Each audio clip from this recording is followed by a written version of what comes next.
Okay, friends, we are live on this Sunday late afternoon, 5:14. Do me a favor, just give me a thumbs up that the mic is working and all of that. I believe we're good to go here, but just want to check in. Obviously, CFLW here live on this Sunday afternoon covering what is a tornado warning right now for portions of Lake County. So as we get started, as always, CFLW is sponsored by the leading law firm of Central Florida, your hometown homeowners insurance attorneys that cover the entire state. They offer free consultation and policy reviews. Go to leanonmelaw.com if you would like more information. You can see their logo at the bottom of the screen. We appreciate them being the sponsor here of CFLW.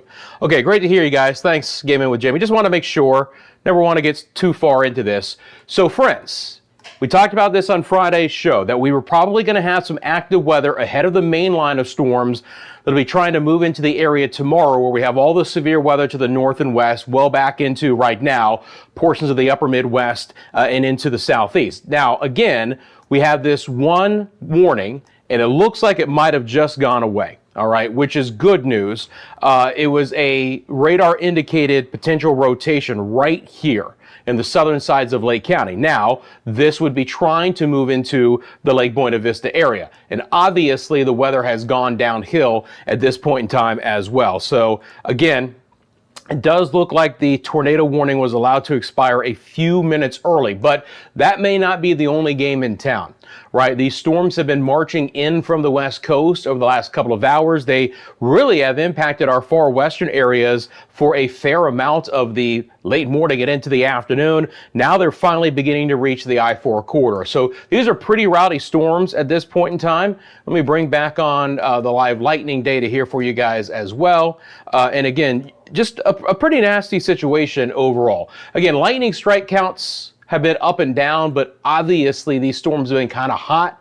And this is our real first true spring storm system coming in here. And it's going to bring a whole wall of water, the opportunity for some heavy rainfall, some localized flash flooding, but obviously some higher end potential as well. Again, there was a little bit of rotation here. If I go over to the velocity product, you can see this broad rotation right here. Again, in this velocity product, the greens are going to be winds moving in one direction. From the Melbourne radar site, they're going to be moving towards the red, moving away. And obviously we get this spin right here. And it was enough to prompt the Weather Service to issue this tornado warning. Now, again, it has expired, but we're going to have to watch this as it moves back into the southwest sides of Orange County, a little bit more populated area. This is out in a relatively rural spot of South Lake County there towards 33 and 27. Four Corners would be about the closest area here. Even Champions Gate's a little far north, but the problem is this is heading right towards the attractions, Lake Buena Vista. It's already some heavy rain in those areas right now. Hopefully those who are at the attractions are already finding some safe space. But again, the area of concern that produced the tornado warning, which has now been allowed to expire, has brought us again what's going to be again, the opportunity for strong to severe storms up and down this line. Let me show you the broad perspective here. I'm going to switch over to our NexRad base here, and let's loop this up over the last few hours. Bring on the timestamp so you guys can see that in the left-hand side of your screen. So again, we've had a couple of things in play for today. First of all, we've had brisk south winds, and you can see all the moisture that it's feeding into this little bit more instability coming off of the west coast. And as those two have kind of combined, now we're starting to see a little bit heavier cells develop, right? Generally speaking, they're working their way from west to east in our area. But if you live down in southern Polk or Indian River or Brevard counties, your storm motion, at least initially, will probably be from south to north. Eventually, this is all going to kind of come together, and we will see the opportunity, especially as these storms begin to kind of combine, to pulse back up and get a few more severe thunderstorm warnings. We'll have to see if there's rotation inherent within these storms to give us the opportunity for additional tornado warnings as well. But I do expect that as this line creeps up through Polk and Osceola counties and clashes with what's happening across I-4 right now, additional severe storms could develop. And again, if you're just tuning in, and we haven't been on for very long, but to show you again in Lake County here, we had this tornado warning right there, right? And I mean, it was for the far southern sides of Lake County. Didn't last very long. It didn't even go through the expiration. It was supposed to still be on right now. There was a little bit of rotation detected right across Highway 33, but as it pushed towards 27, that rotation broadened a bit, and the Weather Service allowed that tornado warning to expire early. Again, it doesn't mean that that's going to be the only game in town. It just means that at this point in time, you know, we're looking a little bit better in those spots. Let me bring back on the radar here. You're looking live. Actually, this is actually probably from the Tampa radar. It is. I've been monitoring the situation all day long, so kind of behind the scenes, I had been flipping back and forth across the various radar sites. Let me reset this, just get out to the broad view. So they did issue now a special weather statement, all right? So this whole line, as I mentioned, this line is getting stronger as it pushes towards I-4. So southern sides of Volusia, through the eastern sides of Lake Seminole, Orange, back into the northern sides of Osceola County. Now we have a special weather statement for the next 40 minutes. The main threat, as you can see on your screen, is going to be 40-mile-an-hour winds and some quarter-inch sized hail. So embedded within this, there is enough instability where we could get a little bit of hail. This is the actual advisory from the Weather Service: Northern Lake, Osceola, Orange, Seminole, Inland Volusia, Southern Lake counties.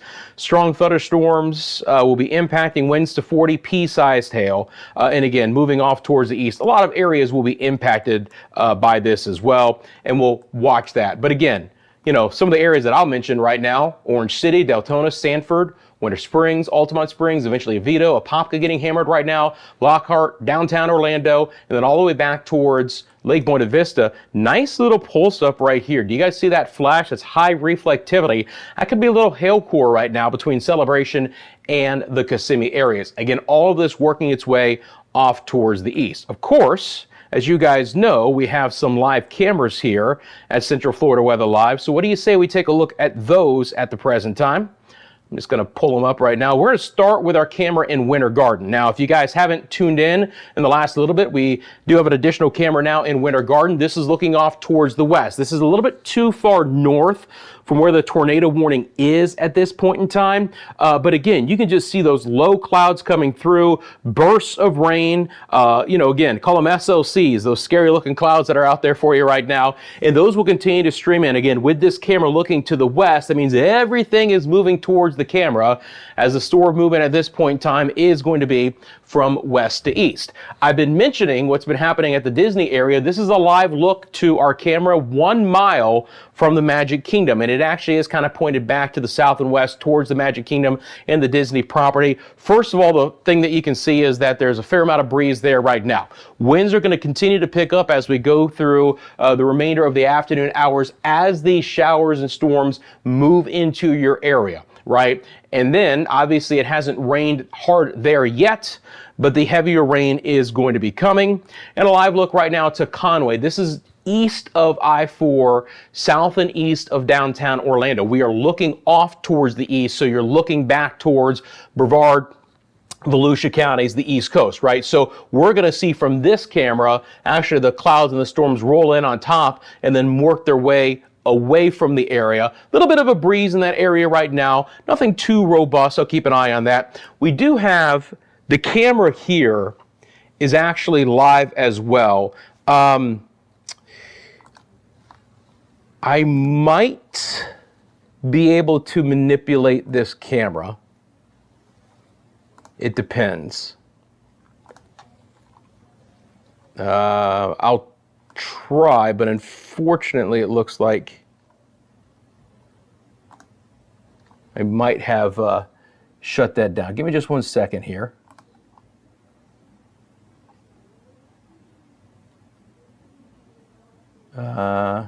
Yeah, if I can pick this up. It's dark, and I apologize for that, but this is actually from that Lake Buena Vista camera. And if you look, if I take myself off screen, you can see how dark it is, right? Look how dark it is, and you can see the trees at the bottom of your screen, and obviously you can see the raindrops as well. Honestly, if I turn this around, we may not be able to see much more than this anyway at this point in time. But again, this is from Lake Buena Vista. And you can see the intense rain coming down at that point in time. They're going to get nailed pretty good there. No doubt about it. All right, so let me get back on camera. Let me drop this back off and then give it over to the radar. So again, Very intense cell coming over the attractions area right now. If you know anyone who works at the attractions or anyone who was at the attractions today, and why not, not a bad day until these storms came in, make sure that they understand the situation. I would expect there to be an opportunity for some smaller sized hail moving in with this cell, right? And even out ahead of this stronger storm, the radar has actually picked up a pretty nasty cell right over Lake Buena Vista right now. Max DBZ of 56. That's some pretty intense rain. And again, we do have this special weather statement for the next 35 minutes. Now look, friends, overall, we do have a risk for severe weather for today. I mentioned this on Friday's show that we could get some strong to severe storms today. Yesterday, the Storm Prediction Center put the East Coast under this marginal risk. Today, they basically expanded it to include all of the peninsula of the state. And then the western part of the Panhandle is sneaking into this extremely broad high risk for severe weather. It's an enhanced risk orange, 3 out of 5 on the scale. If you guys haven't been paying attention, there's all modes of severe weather developing today in portions of the upper Midwest, Great Lakes even all the way up to the southern sides of Michigan at this point in time. These storms are building back down right now into Illinois and Missouri and Arkansas, where more than likely we're going to have some strong long track tornadoes. This is a very dire situation in these areas. The risk of severe weather will then push south and east tomorrow, and you can see the risk push down. Now, for us tomorrow, and I'll see you guys tomorrow at 1 o'clock for CFLW, the show, our northern areas, including Citrus County, Marion County, Northern Lake, Northern Volusia, Flagler County, on over towards, St. John's and Putnam and Alachua and Levy, all under a marginal risk, 1 out of 5 on the scale, okay? But you go just towards I-10 and the southern sides of Alabama and Georgia, and you get into the marginal risk. Tallahassee kind of sneaks down included in this. There is going to be more big time severe weather tomorrow across this area. We will kind of get the brushed part of this, but I do want you guys to be weather aware for tomorrow as well. And it's obviously something I'm going to keep a very close eye on. So you get the idea. We're going to be in for some pretty active weather here in the next 24 hours or so. Again, at this point in time, we have a special weather statement in effect. Basically goes from the I-4 corridor of inland Volusia County all the way back down to the northern sides of Osceola County, kind of sneaks back down into the southern sides of Lake County as well. Some of the areas that I think are going to be most impacted here, heavy rain moving across the 429 right now. It's going to be working its way across the 408 towards downtown Orlando, but Windermere and Bay Hill and Lake Butler and Dr. Phillips back down to the I-Drive corridor, Lake Buena Vista. Again, this more than likely is a little bit of hail, and you see now that my computer has picked up on that hail detection. Anywhere that you see those green triangles, that is going to be the possibility of some hail. So it does look like right across 192, right? Getting out of Celebration, going east 192 to the Kissimmee, headed towards the Turnpike corridor there, we're going to have this area of hail. And, it's a relatively populated area here. Between Celebration and Kissimmee, a fair amount of neighborhoods. So those are the areas that could get a little bit of hail. As always, guys, first of all, thank you for joining me. Give me a quick second. Hit that thumbs up for me. Thank you for subscribing to CFLW. Would love to hear from you guys. Just like Garrett, Gaming with Jamie, and Will have done in the chat. Let me know in the comments section below where you're viewing from, what the weather is like in your area, especially if you're being impacted. You have a specific question, you can drop that in the comments section below as well. Again, appreciate you guys tuning in. Let's take a look at the IR satellite imagery to go along with this. Again, big time high cloud tops. These are your current temperatures. Obviously, it's been rain cooled. Now, here's the very interesting thing. Crystal River, Inverness, Citrus County, they've had the rain all day long. Their temperatures have actually stayed in the upper 60s to the lower 70s. Like Kissimmee, MCO area here in southern sides of Orange County, didn't get the rain until the last 30 minutes or so, and their temperature spiked all the way up to, about 88 degrees, I believe. Same situation with anywhere that didn't get the rain until the last half hour to hour or so. There's been tremendous amount of temperature difference and cloud coverage difference. I mean, even some of these areas had a little bit of sunshine. We've been fairly overcast here, but I mean, it's been quite prolifically raining along the West Coast, whereas inland, it's really just kind of getting started. Let's go over to couple of different things we can look at here. I'm going to go back over to just the composite radar as of now. And again, if you guys are just tuning in, you can see the evolution of this as well. Hey, Will, Maitland, no rain as of yet. Jamie is in Arcadia. Appreciate you tuning in, Jamie. Thank you very much. grab a quick drink of water for you guys as well. So again, right now, we do not have any inherent watches or warnings. These are all special weather statements, but it's a large area. As you would imagine, boating along both coasts are no fun today as well. So for those who live along the East Coast, you can clearly see that the wind direction at the low levels is still out of the south. So you can see the showers moving up I-95 right now.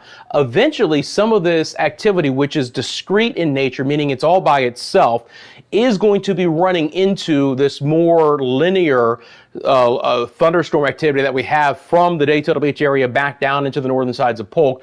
That's one reason why hopefully the tornado threat will come down a little bit, because if these storms line up, again, we call that linear, they're not going to be as discrete. They're not going to be able to kind of get out by themselves and get their own environment and really become some of those higher end thunderstorms. Now, the interesting thing is on the north side of this, they have issued a special weather statement for these areas here. So let's take a look at that for you guys as well.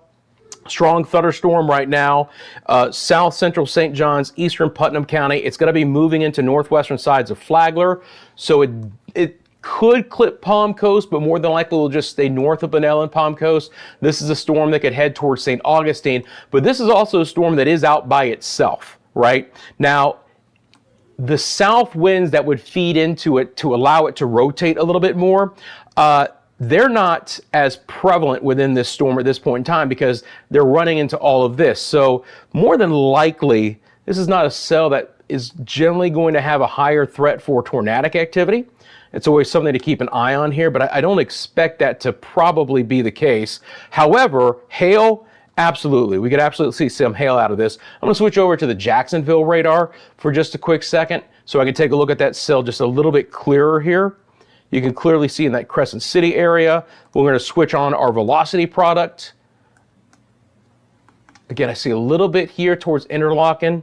The speeds aren't very high though. Pomona Park, Crescent City, if you guys know those areas, fairly rural spots, but I'm always going to keep an eye on everyone as well. So that one again, maybe some 1/4 inch size hail. If we take a look, I want to get over to the Melbourne radar here. So let me do that. And you can see now we continue to have more special weather statements issued out of this. So the cell that was moving here, we've really lost, it's really diffused itself as far as any actual rotation. Obviously, you're going to have some strong winds on the leading edge of this. Let's bring up our wind gusts, as a matter of fact. So right now, 33-mile-an-hour wind gusts at MCO. That's, of course, OIA, Orlando International. 26 at the Executive Airport in downtown Orlando. 26 at the Sanford Airport. 20 in Daytona Beach. Breezy, but fairly dry right now back towards the Tampa area. Scattered rain. Bring back over the reflectivity, but a lot of that has kind of worked its way a little bit more inland right now. 20, let's see, about 21 there in the southeast side of Pasco County, 21 towards Dover, Plant City, Brandon areas. You know, solid winds. Nothing out of a severe criteria, which is why we don't have severe thunderstorm warnings for the winds. Again, if you guys don't know, there's 2 criteria to severe thunderstorm warnings. You have to have winds at 60 miles an hour or higher. You have to have inch-size hail and higher. That's and or. One of those 2. Heavy rainfall, the amount of lightning, is not a criteria for severe thunderstorms, right? It's hail and it's wind.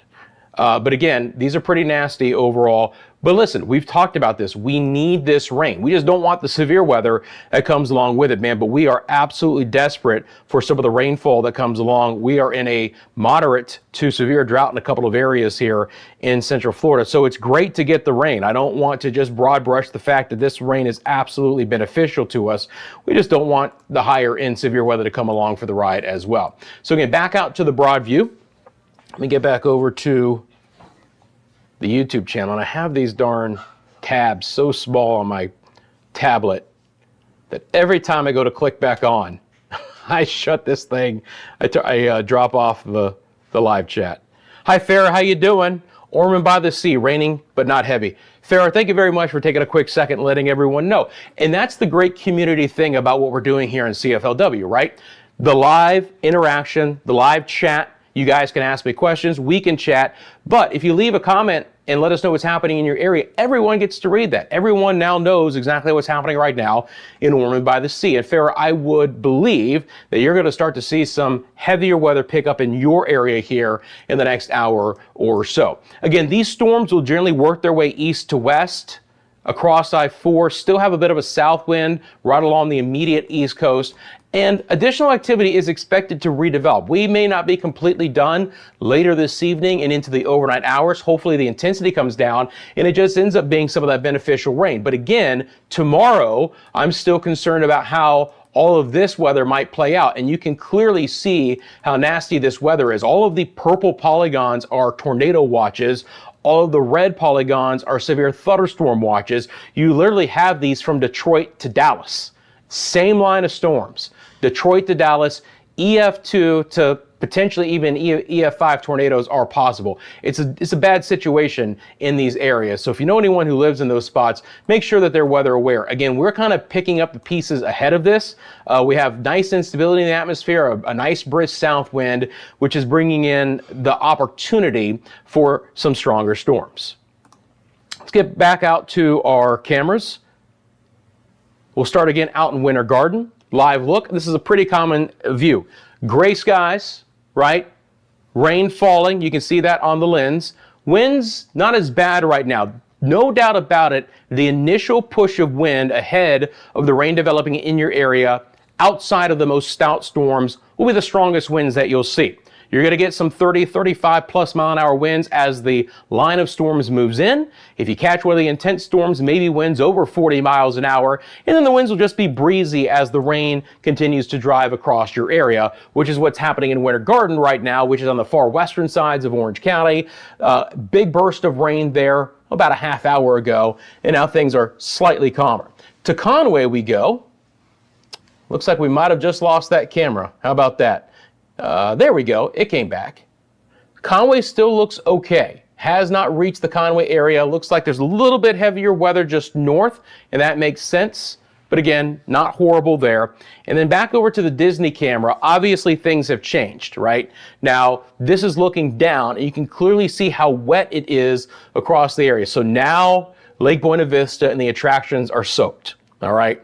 Anyone who's out there, gonna want the ponchos, but you're gonna probably have to deal with some lightning to go along with it as well. So not a great remainder of the Sunday across the attractions area. Again, I can show you this other camera. This is also from Lake Buena Vista. It's just a different perspective. Again, the iris looks to be down on this, but you get the idea. If you look at the bottom of your screen, that's the treetops, and then you can see the rain kind of falling there as well. So darker sky. I think the iris is on the camera is a little bit low right now, but you get the clear perspective of what these storms could entail as they move into your area.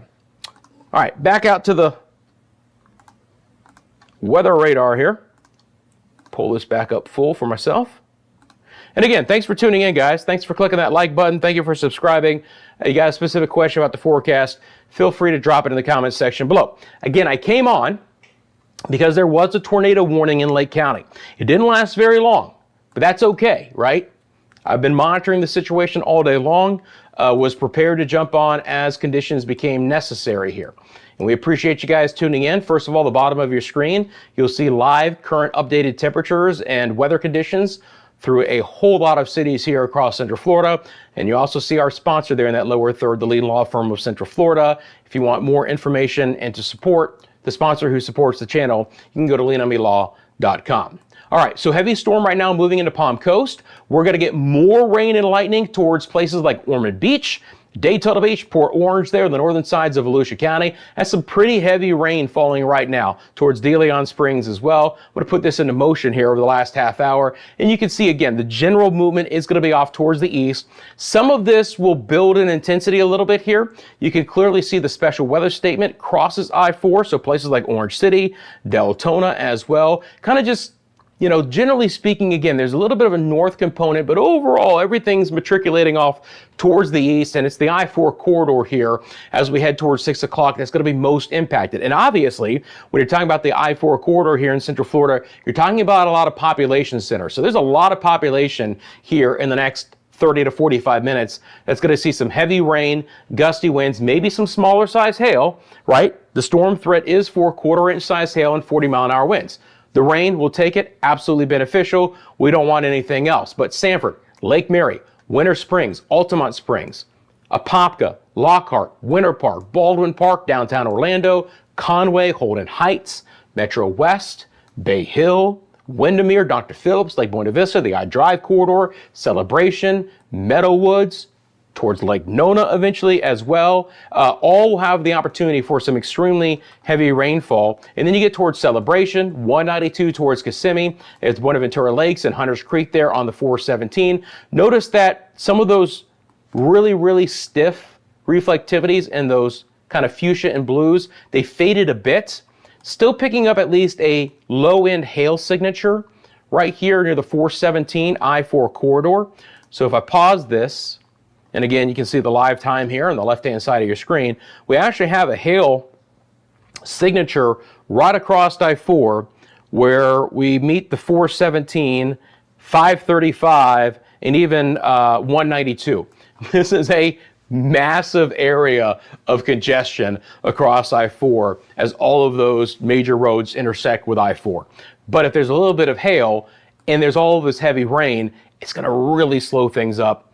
And drivers aren't fantastic to begin with overall. So take it easy. Watch for ponding on the roadways there if you have to get out and about. Again, guys, if you have a specific question about the forecast, let me know. If nothing else, just drop in and say hi. Appreciate you guys tuning in. Appreciate you guys liking this live stream. Thank you again for being supporters of the channel. If you'd like to find some ways to support, you can find it in the comment section below. Otherwise, again, thank you for liking and subscribing as well. So again, at this point in time, we have ourselves this large special weather statement. We do not have any severe thunderstorm warnings. We do not have any tornado warnings. But again, the reason why I came on is we did have a tornado warning not that long ago for Lake County, but that was allowed to expire early. So that's good news. Let me bring back up the winds. Let's check in on those, see if anything's gotten any rowdier out there. Still 33 at the airport. Kissimmee's not reporting a gust as of right now. 26 in downtown Orlando. Same thing in Sanford. Again, I can, real quickly here, let's see.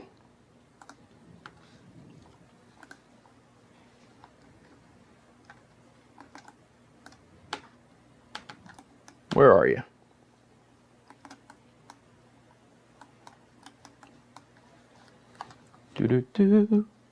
Trying to bring back up the Tampa radar.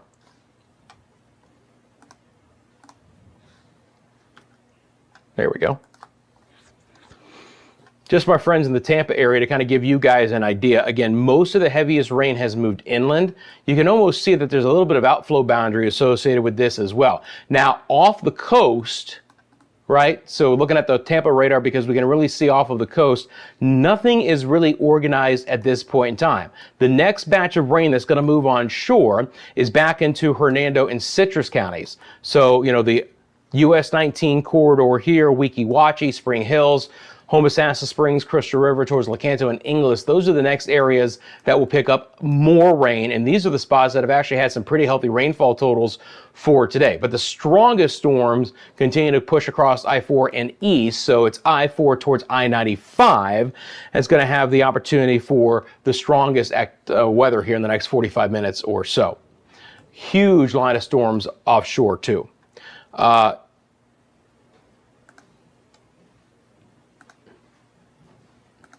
What's surprising is they actually haven't issued special marine warnings for these. Those are pretty nasty. You can see the live lightning count as well. Again, first kind of true springtime storm system to come in the heat of the day to pop off these widespread storms. Now, you know, we've had some from time to time here in portions of the late winter into early spring. And, you know, we've had some active weather from time to time, but relatively speaking, this is a pretty good amount and we can take it. We need this rain desperately. A lot of the areas are unfortunately extremely dry. We continue to deal with a drought in the area. As a matter of fact, I'll go over to this risk of severe storms.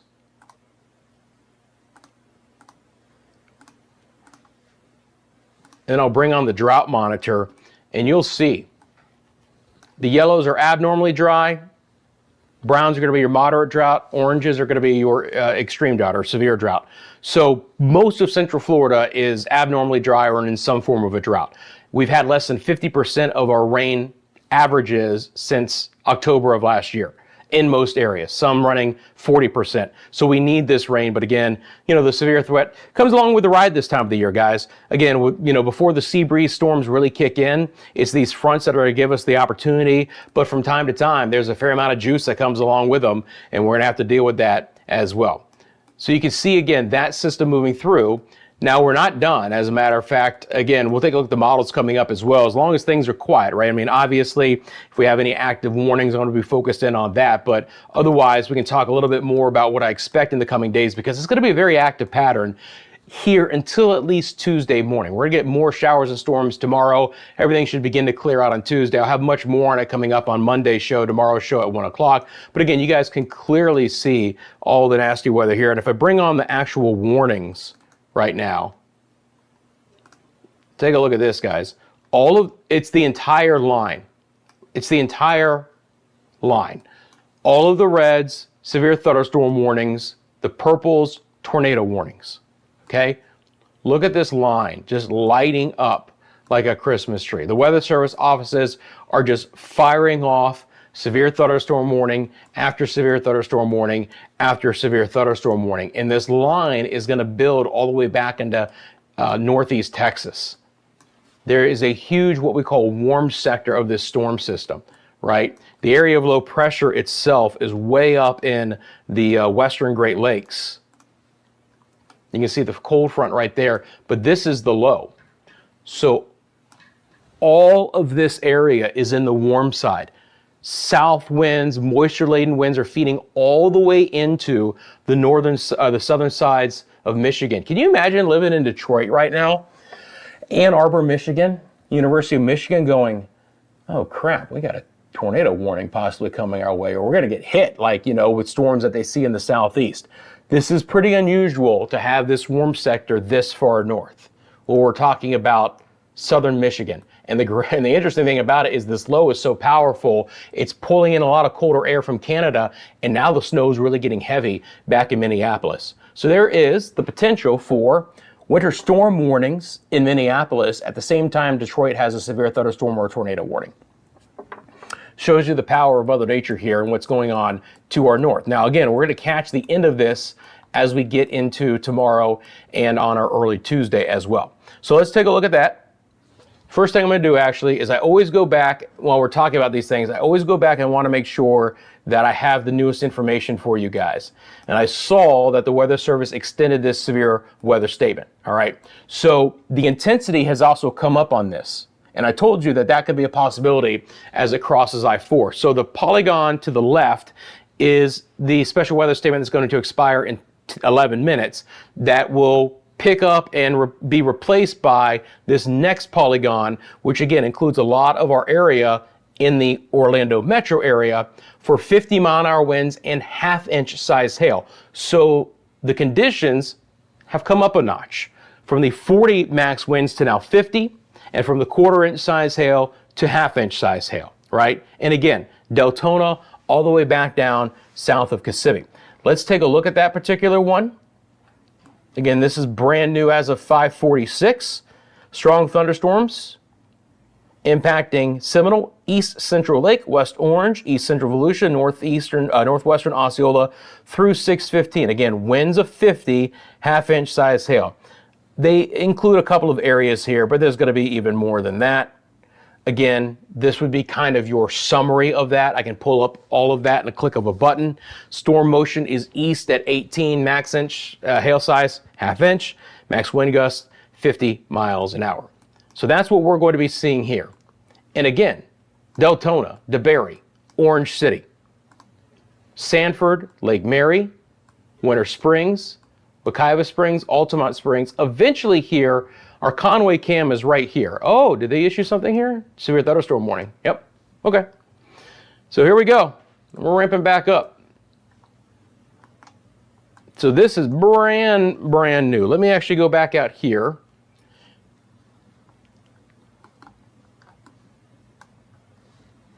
That should reset my time.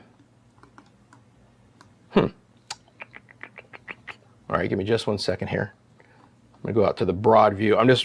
When I put those into motion, sometimes we lose the time reference on these, and I like to keep those up. There we go. So you notice it says expires in 40 minutes. So now we're kicking it up a second notch. Now we have a severe thunderstorm warning for the next 39 minutes for 60-mile-an-hour winds and some inch-sized hail. And you notice that my green triangle now has a 1. It's a little bit higher in the hail category probability. As a matter of fact, my radar algorithm thinks there could be 1 1/4 inch sized hail out of this. So, you know, more than 1/4 inch size hail. We're getting into the possibility of some damaging hail here. So let's talk about this severe thunderstorm warning. I'm going to bring it up in this regard first. Severe thunderstorm warning, south central Orange, north central Osceola till 6:30. Severe thunderstorm located over Hunters Creek or Kissimmee, moving east at 15. 60-mile-an-hour winds, is that right? And 1/4 inch size hail. All right, or excuse me, 1 inch size hail. Again, there you go. This is going to be your summary for that severe thunderstorm warning. Inch size hail, 60-mile-an-hour winds, radar indicated hail threat, radar indicated wind threat. Notice that there's no mention of any rotation or tornadic activity. We want to see that. But this is a nasty storm right now over the Kissimmee area, as we mentioned. All of these purples could be little hail areas, and the areas that were mentioned from the Weather Service, Hunters Creek, back down towards Kissimmee. So, you know, OBT down there. The turnpike, by the way, on the map is going to be 91. You've got the 417, and all of this is moving off towards the east. So this is going to clip, and the severe thunderstorm warning does include MCO. So more than likely, there's going to be some weather delays at OIA because of this, right? Lake Nona, which is a very populated area of the southeast side of Orange County, is going to be impacted. Down towards the Medical City area, and then areas off towards the south, towards East Lake Toho and St. Cloud, and the northern sides of Osceola County. But right now, Campbell, Hunters Creek, Kissimmee, some of the areas that are being directly impacted out of this as well. Let's do a storm track here, guys. So the movement was, we said 18, right? It says moving 15. We'll do about the same here. All right, so let me bring on,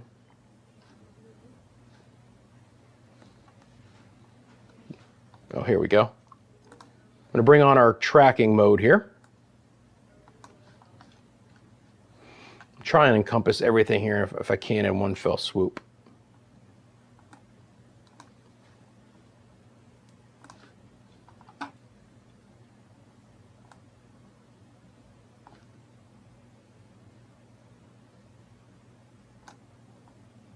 All right, hang on a second here.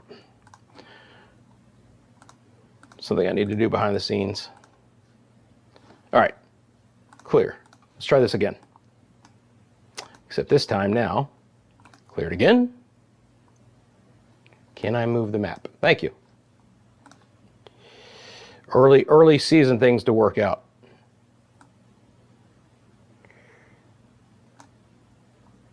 All right.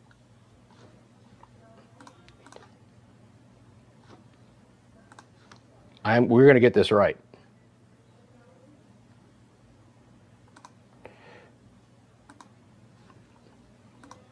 I don't know why it's doing this. I should be able to do this right here. Draw this line and then drag it out. Boy, was it really that hard? We'll do about 17, between 15 and 17. All of that for that. You get the idea of where this thing is headed right now. So, Buenaventura Lakes, 555. MCO, that's OIA, 559. The Medical City area, Lake Nona, 608 to 610. Again, that is from the leading edge of the most impactful weather. So you're going to get some rain ahead of that, but you're going to get the opportunity for the severe part of that storm to occur at those time frames. So this should be getting to move into the Buenaventura Lakes area soon. And again, with this storm plot, as you guys can see, I can actually, within this polygon, we can look at any area and talk about when it might be moving through. All right. So East Lake Toho, on the western edge, 6:04, you can literally see the time in seconds counting down. So the time to impact for when that severe thunderstorm will be moving in. 9 minutes and let's say about 35 seconds from now, continuing to count down. As I mentioned, Medical City, you see 608, same situation here. Southern sides of MCO, again, 558. The impact expected there in about 3 minutes and 22 seconds. Already getting through Meadowwoods, Lake Nona. You've got the Narcoossee area kind of here, south and east, about 24 minutes from now at around 6:20. All right. So those are the areas that will be directly impacted by that severe thunderstorm. And again, the special weather statements are quite large as well. All right, back over to the chat. Appreciate you guys tuning in. Will, Maitland just started with light drizzle. Love your commentary and graphics. Hey, thank you, Will. Appreciate you very much. Thanks for tuning in. How you doing? Best day ever 2020, East Orlando, rumbling thunder. Thank you for that. Hi, Fiona. Good to see you today. Hope you're well. Pouring thunderstorms and lightning here in the northern sides of Orlando. No doubt about that right now, the biggest game in town in Central Florida is going to be the I-4 corridor, especially around the Orlando metro area. We have two different very large special weather statements. That is one notch below a severe thunderstorm warning. As I mentioned earlier, severe thunderstorm warning, you have to have 60-mile-an-hour winds and or inch-size hail. Our severe thunderstorm warning for the southern sides of Orange, northern Osceola actually meet both of those criteria, and you can see that right on your screen. That goes for the next 33 minutes. Let's go back out to our cameras. I'm curious as to see what's happening with our Conway camera now. That should be a camera that actually should be getting a little bit more activity right now. Still looks pretty nice. The heavy rain is yet to move through, and they may end up missing the worst part just to the north there, but we'll keep an eye out for that. Winter Garden should pop on here in just a second, I'm hoping at least.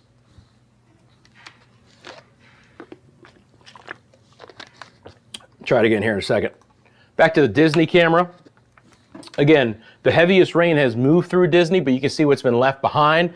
Very nasty squally conditions there. Again, this is a different shot from that area. You can see what I'm mainly looking for here is what's that breeze like right now. Obviously, skies are relatively dark. The iris on this camera is down a little bit, but you get the idea. Winter Garden camera is back up, and you can clearly see, again, this is looking west, okay? You can clearly see that we're starting to get a little bit in a break there. So this main line comes through. You get the potential severe weather. You're going to get some extra cloud coverage for a while, and then probably, at least for the short term, you're going to get a little bit of a break in the action. Again, there's even a little bit of sun here on the western horizon from our camera in Winter Garden, which is on the western sides of Orange County, kind of the western sides of the metro Orlando area. All right. Back to the weather computer. Let's check in with the velocity here. I want to make sure that there's no areas of rotation. So switch over to the velocity. So when you see the greens and the reds here, you might go, oh crap, we got something going on there. But this is all on the leading edge, and this is all fairly linear right now, right? The winds are kind of just lining up along that edge, and they're being pushed out, producing those extreme gusts and some of those downdraft winds. But nothing is quite rotating. If there was one spot, it would actually be right here. Let's check the velocities of that one.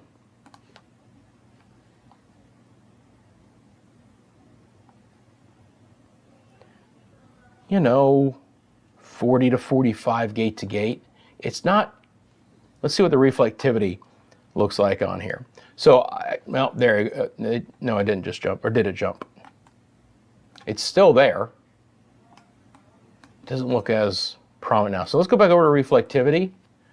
See, it's kind of out by itself, but there's no actual reflectivity underneath that.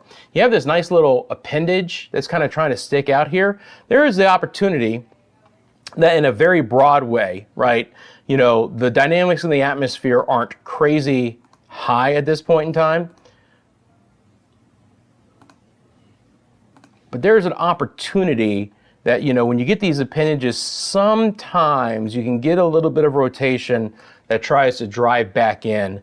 You know, something could ultimately get a little bit squirrely here. I'm not extremely worried about it. Again, if we match up the velocity, there's some in that area, but it's pretty diffuse. But these are the things that I look for when I'm live like this, right? I'm analyzing this in real time with you guys. You know, you can play weather detective if you want to as well along with me. But there's a little area to watch out for. The brighter greens are going to be your stronger winds. So bringing back on these wind gusts. Don't worry, these are temperatures first. Actually, here we go. So 26 in downtown Orlando. Looks like we actually haven't had, those are temperatures. Again, don't freak out. I'm just making sure the parameters are set right. And again, you know, broad areas of rotation here. You wouldn't expect anything to get too gnarly on the north side of this right now. This is detached a little bit, so it's a little bit stronger, but it's still kind of being choked from the south. It is, as you would anticipate, the southern flank of this to get stronger and stronger and stronger. So it's not out of the question that additional severe thunderstorm warnings will be issued farther south, which means deeper into Osceola County. But again, right now we have this severe thunderstorm warning for the next 28 minutes for the southeast sides of Metro Orlando, including places like the airport, Hunters Creek, Lake Nona, Medical City, Meadow Woods, dropping into the northern sides of Osceola County, the 192 corridor towards Kissimmee as well. Farrah now says that heavy rain is picking up there in the Ormond area. That's what I expected, Farrah, and I appreciate you taking a quick second to let me know. Fiona says, yes, I just live by the eyesore on I-4. We all know that. If you've traveled I-4 here in the Orlando area, known as the eyesore on I-4. And again, it's picking up too, back down towards Haines City as well, Dundee areas. You can see again, anywhere that you see these polygons that are on, that is cells that the radar is tracking and giving me a heads up on. There's actually a couple different ways to do this as well. I'm going to take off the polygons and just use the icons. It'll clean up everything a little bit more. Now, the great thing about that, and the reason why I did that is, you know how I just struggled to draw that stupid thing forever, which, trust me, I know how to do better than that. But in this mode, I can just click a button and it will pick up from where the worst weather is and show you that track. And again, right now, we're even 2 minutes past. The other great thing about it too is you can actually go back in time with this. So if we're like, oh, okay, boy, nasty storm over Buenaventura Lakes. Yeah, that happened 3 minutes ago, right? The worst part of that storm just moved through Buenaventura Lakes at 6 o'clock, which was a couple of minutes ago. So that's good to do with this system as well. So the far western special weather statement's now been expired. We have the other special weather statement, which goes all the way up here towards Deltona, Sanford, Lake Mary, Winter Springs, Wekiva Springs, Altamont, Maitland, Winter Park, downtown Orlando, Azalea, Union Parks towards UCF. Now we're going to start talking about areas here in Metro Orlando east of I-4, so Fern Park and Castleberry and Goldenrod. There's our friends in Baldwin and Union Parks and Azalea, so 408. You know, right up 92, Aloma, the 417, places like that will all be impacted here. And this is the, hey, here's your broad one, right? I love this thing as well too. It picks up, I think, what, the top 10 hits or so. I think I can customize that, but 10 seems like a pretty good number. So here are some of the times of arrival. Now you're gonna, again, notice that some of these have already occurred, all right? But some of them are about ready to occur, like Kissimmee, Winter Springs, then Sanford at 6:05, then eventually University Park at 6:32. But this track is beginning on from where that special weather statement was issued and then where it went from there. So that's that one. Again, it's 6:04 right now. So let's dump that. There we go. Let's check out if there's any hail in this.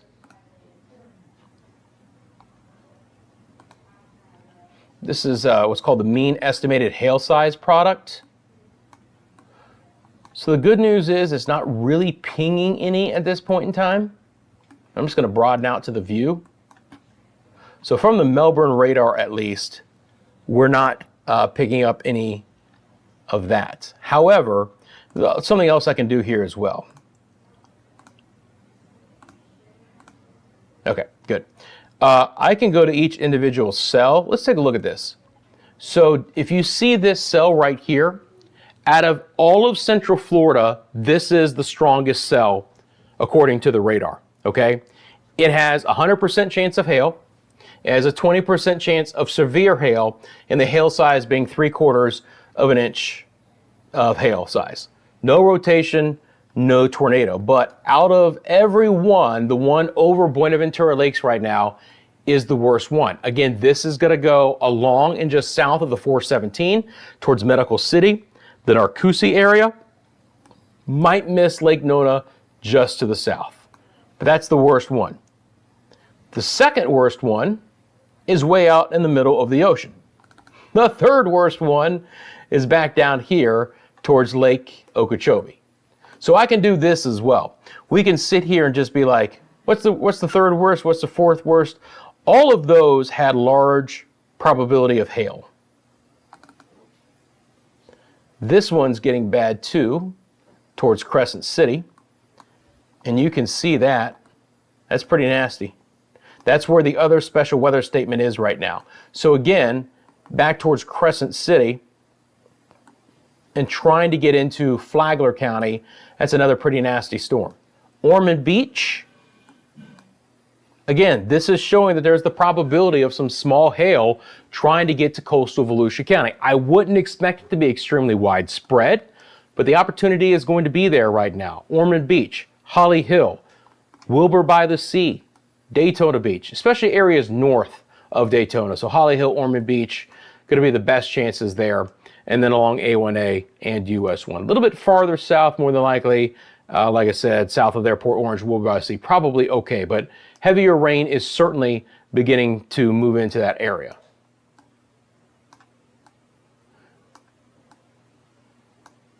Looks like Orlando.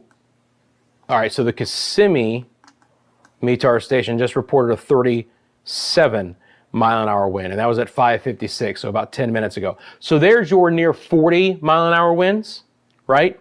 Haven't gotten anything worse than that as of now. I'm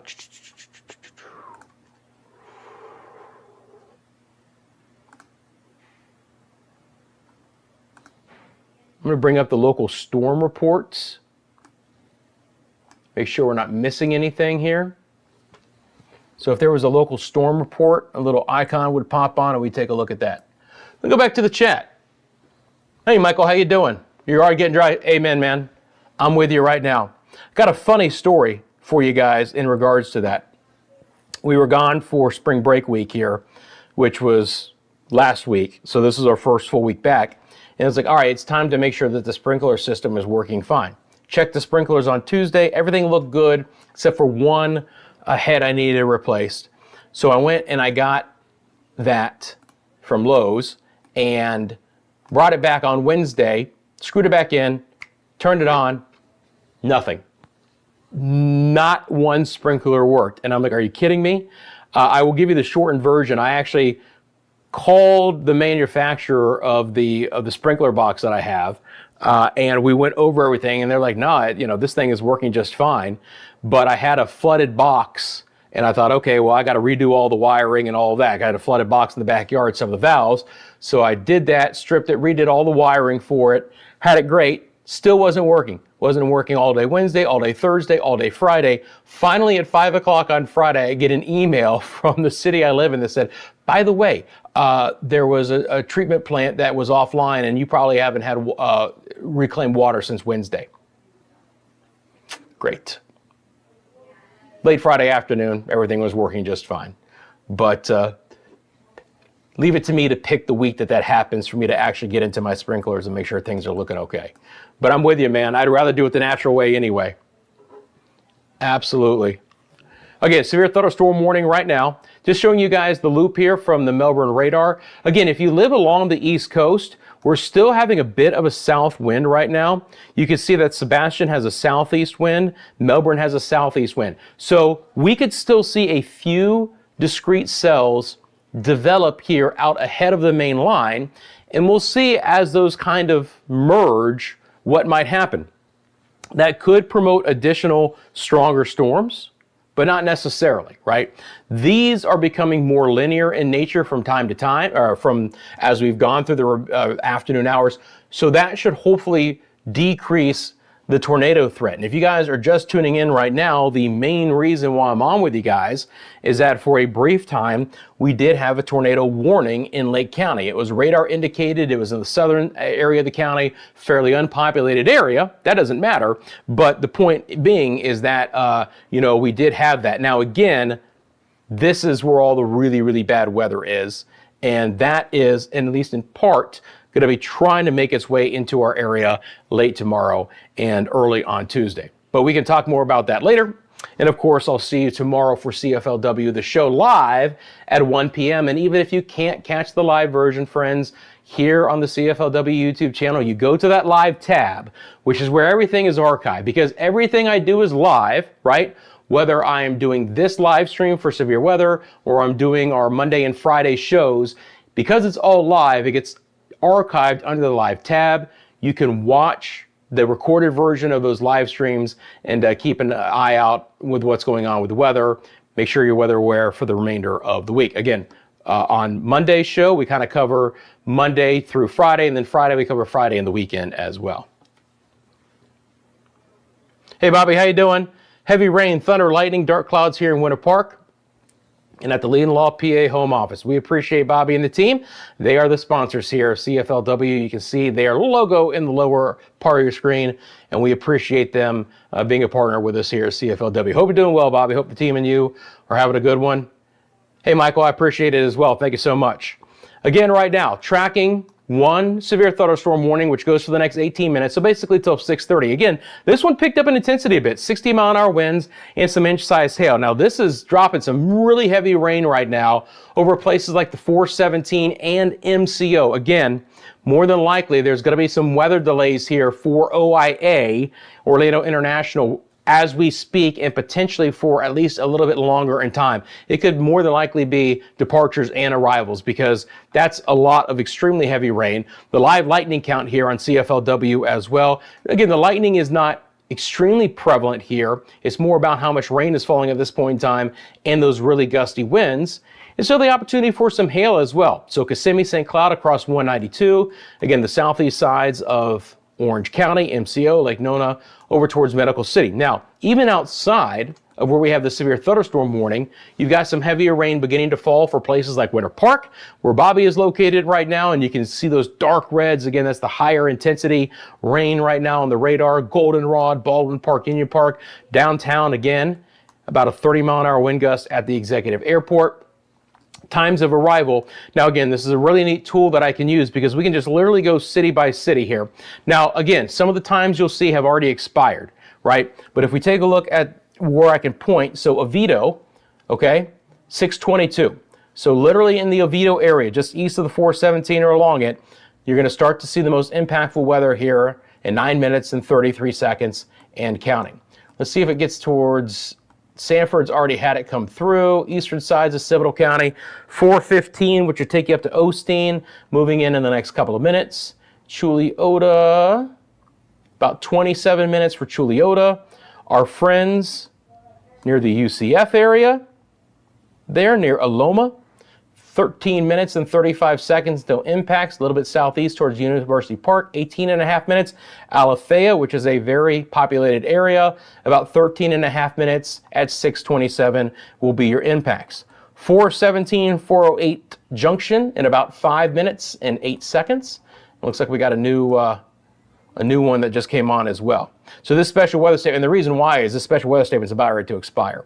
Again, MCO, still going to see some heavy rain in about a minute and a half. Lake Nona coming your way in about 11 minutes and 50 seconds. Medical City in about 12 minutes and 26 seconds here, all around 6:27. So counting down like a shot clock in basketball, this special weather statement is going to go away, and it has been replaced by another extremely large special weather statement. By the way, look at MCO's winds, 50 miles an hour. Let me drop this off. All right, we're done with you. Clear. Clear. There. 50 mile an hour wind. Pretty solid. Let's see what time that was. 6:04, about 10 minutes ago. 49 mile an hour wind out of the west. So behind the main line, right? That's very interesting, actually, right? That they had, I don't know, the gust direction might be different than the actual wind direction, but probably very similar. Which makes sense because the heaviest leading edge is way out over here right now. But again, if you're just tuning in, now we have an even larger special weather statement. This one goes for another 45 minutes until 7 o'clock. Let's check the information on this one for you guys. Strong thunderstorm will impact. I'm going to bring it out a little bit broader view so you can see the radar and that at the same time. So strong thunderstorm will impact southeast Seminole, northwest Brevard, southeast Orange, northern Osceola through 7 o'clock.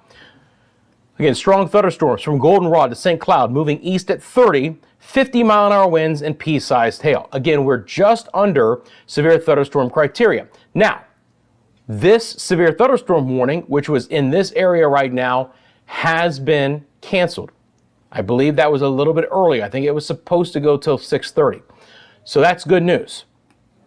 But we're teetering, again, on severe thunderstorm criteria with the winds that we just saw at MCO. We're not there. We're at special weather statement criteria, but you get the idea. So let's take a look at this area here, okay? So these are some of the times of arrival, and now all of these, because we just started this, is going to be in the future. Not long in the future for a couple of areas like Lake Nona, Medical City, and St. Cloud. Basically right now, the most stout part of this squall line of storms is coming through. We've got Alafaya at 619, same thing for our friends at UCF.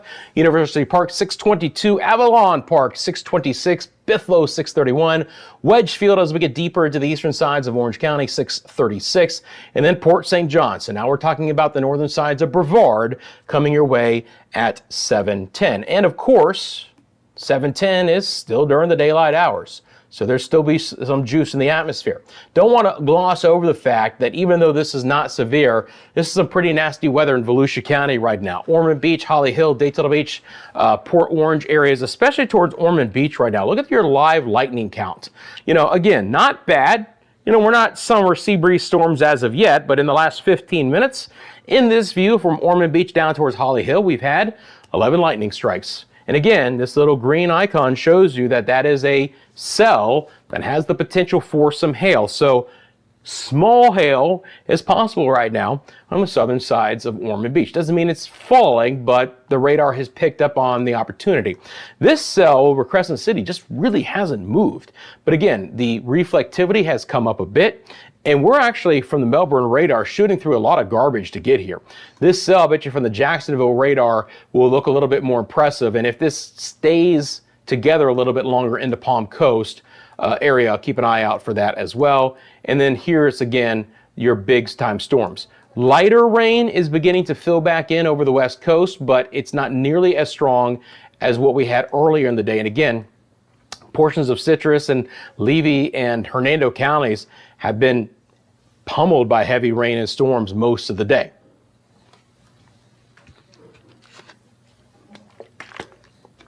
All right, let's go back out to our cameras because I think, again, this will tell a story as to what's happening in the area right now. And again, you guys have a specific question, drop it in the comment section below. Appreciate you guys doing that. Look at this. So now we're in western Orange County. And again, the sun trying to peek through at this point in time, and you can clearly see some blue sky on the horizon. So kind of a brief respite here. Again, we're not completely done once this line moves through. This is a stout line that has prompted one tornado warning and one severe thunderstorm warning. It's all special weather statements now, but we are going to get a little bit of a break. So west of I-4, right? This is kind of what's going to be headed your way. When we get back out to Conway, you can clearly see how now it's getting a little bit darker there, right? Don't think Conway ever got the worst of the weather, but you can clearly see the overcast conditions, bit of a breeze, nothing outrageous. Look, again, the winds with the most stout storms could approach 50 miles an hour. We're seeing that right now at Orlando International. But outside of that, it's more of the 15, 20 variety with some gusts from time to time over 30. And you get into a stout non-severe storm, you're looking at about a 40-mile-an-hour wind. Again, this is from Lake Buena Vista. We're looking a little bit better at this point in time for the attractions area. Again, at least a break in the action for the fireworks displays and to wrap up our Sundays at Universal or Disney, Epcot, SeaWorld, where we're going to be towards I-Drive. So we're looking better in that area. And again, this is a little bit, I'll have to change that to iris there. But again, I just want to check the breeze because it's clear to see those tops. But that's one thing that we're trying to do here at CFLW is add more and more live cameras for your experience. So we appreciate you guys supporting the channel. And the easy way to do that, if you're watching right now, do me a quick favor, click the like button. It's a very simple thing, but I can't tell you how important liking the video is, commenting on the video, and then of course subscribing. All of those things feed the YouTube algorithm. It's like a hungry master. It needs its food. But as you guys interact with this more and more, it suggests this channel to people who don't even know we exist. Thank you for sharing with your family and friends. And again, thank you for finding ways to support the channel as well. If you would like to do so, you can find those ways in the description of the video below right now of this live stream. So back out to the weather radar. One thing I want to do before I forget here, while we are watching these storms, but things are looking okay with them, is discuss what's happening from here. So I'm going to bring up the HRRR model, which is the high resolution rapid refresh. I need to start this here.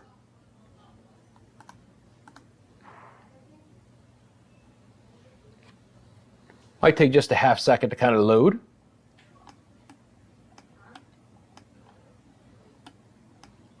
And let me go over to our model time frame.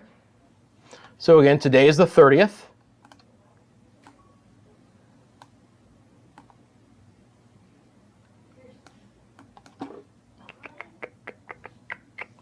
Let's see here.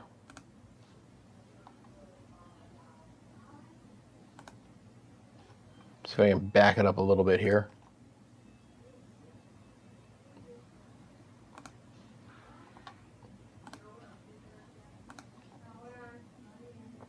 Start at 8 o'clock. All right, make sure it's just looped up one whole time. All right, so at 8 o'clock tonight, the HRRR model, still has some activity here, right? Some on I-4, mainly I-95. So we'll have to watch the situation. We'll have to see how it plays out. Is there the opportunity that an additional stronger severe storm could crop up? It's a possibility, right? You can clearly see that the HRRR model has some areas of pretty intense reflectivity, and that could be producing some wind. Now, again, some of this could linger deeper into the evening hours. After sunset, I would generally expect these storms to wind down a bit in intensity. It may be more of kind of a slow, kind of steady grade off rather than just a quick drop off as we sometimes see with the sea breeze storms in the summertime. Again, without there just being that sea breeze component, there's a lot more broad instability in the atmosphere with this and that front that's coming our way. Now, tomorrow morning should relatively be quiet. As we go deeper into Monday, additional showers and storms will redevelop tomorrow afternoon. Some of those could be at least on the stronger side from time to time. And then as we get deep into tomorrow night, we'll start to see this activity finally kind of break apart a little bit, right? So again, today we are under a marginal risk for severe storms. It's 1 out of 5 on the scale. Again, we've already had 1 tornado warning, 1 severe thunderstorm warning, right? But again, we're not expecting widespread severe weather. The rain is very beneficial. I don't want to gloss over this fact. We're talking about the severe aspect of this as we should be, but we desperately need this rain. Tomorrow's risk of severe storms is going to be marginal, but only for our far northern areas. Palm Coast, back down to Hernando County, north, Gainesville, St. Augustine, Jacksonville. You don't go much farther north though, and you slip into this enhanced risk again. This is going to be a multi-day severe weather outbreak north of us. Mid-Atlantic through a good part of the southeast. Again, Atlanta is included in this. Montgomery, Birmingham, Charlotte, close to the Baltimore areas as well. That's, again, areas that could have tornadic activity for tomorrow. But the juice in the atmosphere is going to stay north of us for the most part. So I'm not too worried about that. And then for Tuesday, again, the light green is just your general thunderstorm potential. We could have a few more crop up on Tuesday. But we're relatively active through Tuesday, right? Going to continue to see shower and storm chances be relatively high here over that time frame. All right, so back out to our weather computer. Again, at this point in time, we have just special weather statements, okay? So you can see those right now. Some of those are still impacting, as far as the heavy rain, some of the larger populated areas here. So from Winter Park to University Park, UCF, Alafaya, saw lightning totals here. That's too close, Rusty. UCF, Union Park, there's Azalea, there's our friends in Avalon Park and Buffalo as you take 50 out towards the east. 417, the Eastern Beltway here in the Metro Orlando area, back down towards Wedgefield. These are the special weather statements. Again, you live in Tampa, we're looking pretty good right now. Tampa, Bradenton, Sarasota, Seffner, Town and Country, Dunedin, Largo, Pinellas Park, Carrollwood, Citrus Park, beautiful area, on over towards Tarpon Springs, Zephyr Hills. We're dry. Light rain, Spring Hill, portions of Sumter, eastern sides of citrus counties, even along the coast, Crystal River, Homosassa Springs, getting a couple of spotty showers right now, but not nearly what we're going to see here. And again, if you live in Brevard County, Indian River County, still a little bit of a south wind from time to time there as well. Hey, Blue Goose, how you doing? Hope you're well. Thank you for tuning in. 70 degrees with 2/10 of an inch of rain in St. Augustine for today. That's what I'm talking about. Love to hear those details. Thank you for letting me know there, Blue Goose. Again, in the Atlantic, Melbourne area, still a southeast wind.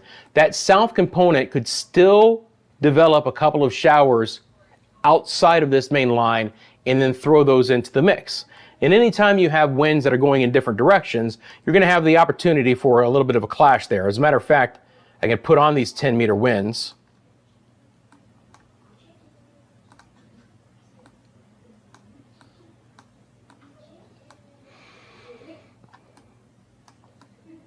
And we can see, I mean, obviously, what's really interesting is that it's not trying to pick up a lot of wind right behind the initial line, but Bartow just had a 30-mile-an-hour wind. And again, if you guys are just tuning in, the last report out of MCO was 26, but they had a 49-mile-an-hour wind gust not that long ago. Kissimmee, 37. So the 616 report, I think it was what? Just before 6 o'clock, they had the 49. Now they have a 26. So the weather beginning to improve there. Again, from this line out, some of the areas have already been impacted, but Bithlo still to come. It's happening right now in Avalon Park. Bithlo 631, 636 Wedgefield, 710, and Port St. John. So if we're looking at Brevard County, and this is going to try and hold together, right? Titusville area 705 or in 37 minutes. Indian River City 706 or in about 38 minutes. There's Port St. John. This should say about 710, which it does exactly. Again, we're only going to go through the polygon here, but Sharps and Cocoa would probably be just after 710. And this is, again, relatively rural areas between here and there. But those are the next spots that could be impacted by that special weather statement. And again, this special weather statement is for winds of 50 and some quarter-inch sized hail.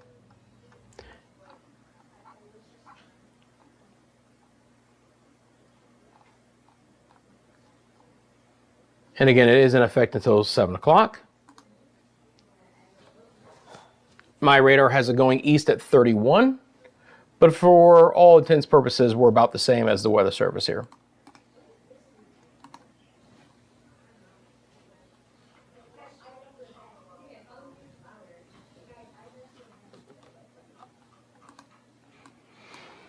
Now up in Flagler County, we'll see if this thing holds together. Right, that was the one moving out of Crescent City. It does look like it's weakened a little bit.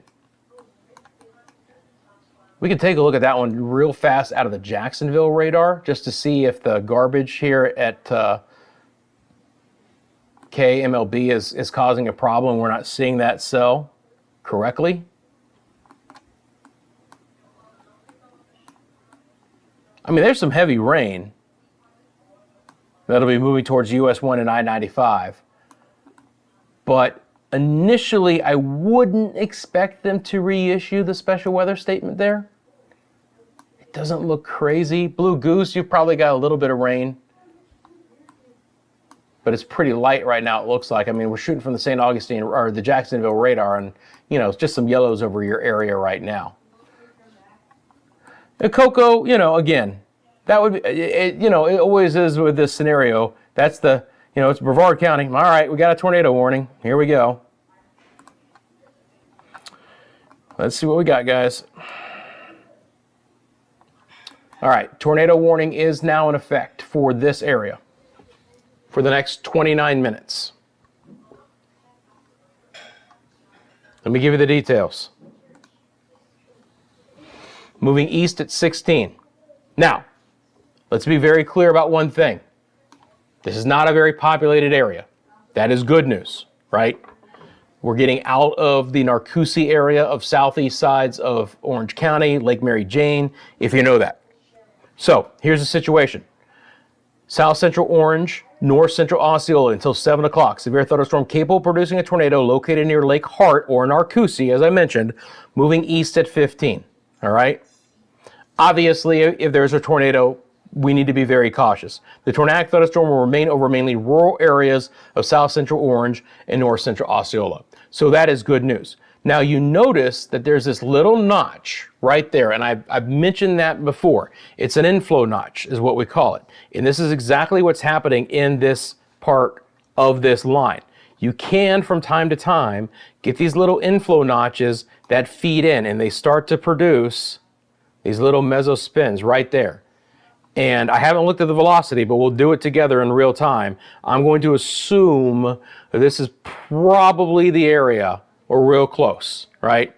And that's some decent velocity data there. So let me clear off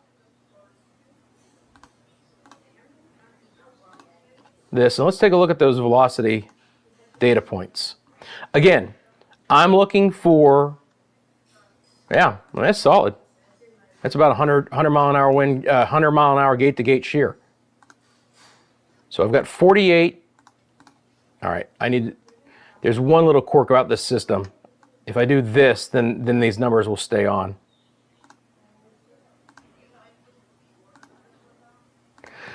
So within these pixels, the pinks or the reds, when it gets really intense, it goes from red to pink, are moving in a completely opposite direction than the green pixels. That means we have spin or rotation in a very tight couplet. And this is good, solid rotation. This is what you would add these numbers together, the incoming and the outgoing. So you're basically looking at 100 mile an hour shear. That would be like an EF1 tornado.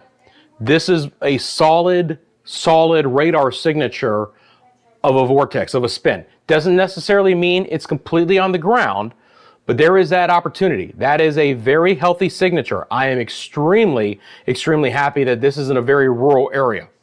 For some reason, you know, anyone who has any interest in this area, let them know. But we just got a new radar scan there. But I mean, even now, look at that right there. Let me clear these old numbers off. Still getting a very, and again, I'm going to have to do the same thing. It's like you have to zoom out just a little bit, zoom in, whatever you want to do. So now we have 107 mile an hour, what we call gate-to-gate shear, meaning that these pixels are right next to each other. Let's take a look at a couple of different things here. This is gate-to-gate shear. Okay. So this is the gate-to-gate shear product, and you can see that right there. Nice little bullseye. Wind shear. All right, I'm going to start looking at all the different products here, guys.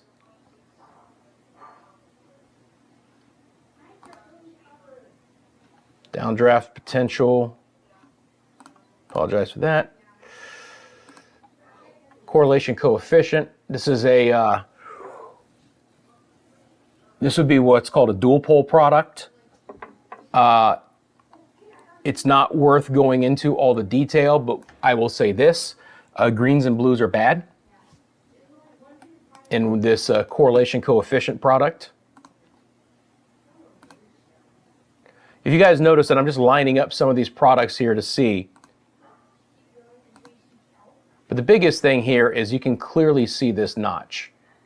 I don't blame the Weather Service at all for issuing a tornado warning with this. There is a very pronounced rotation, and this could easily be on the ground. Again, let's be clear. This is moving into some rural areas here. You can clearly see we have street level mapping on, guys.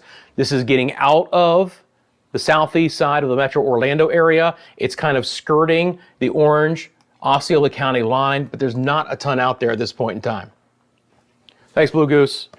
Okay, that is east of Orlando. Now, I was zoomed in really close because I had to take a look at that, but I appreciate you letting me know. I'll give you guys a little bit broader view. As a matter of fact, I'll go all the way out, all right? The purple polygon is your tornado warning. This is in kind of far southeast orange, northeast Osceola County in a relatively rural location, moving east at around 16. Again, from the Weather Service, we can pull up the advisory right here. As I mentioned, south central orange, north central Osceola, kind of moving into the eastern parts of the county, really.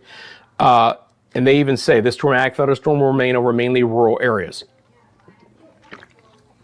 But obviously, as we approach the I-95 corridor, that won't be the case. So the question is, what do these storms look like as they get towards I-95, right?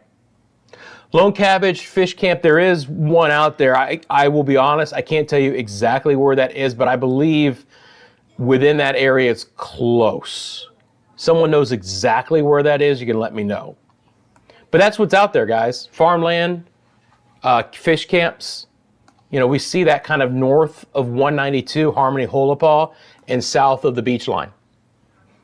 Pretty rural areas, though. I mean, again, all of these lines are streets. There is some, you know, some development out there. But if you notice that nothing is very tightly clustered, like just to give you an idea, right? This is street level mapping. So Vieira, right, you're going to see literally all of the neighborhood roads. We don't have any of that here. So hopefully not a lot of population at all. East of I-95, 520. We're close. I mean, here's 520 right here. It's the one that when they branch off, it's the one that goes south.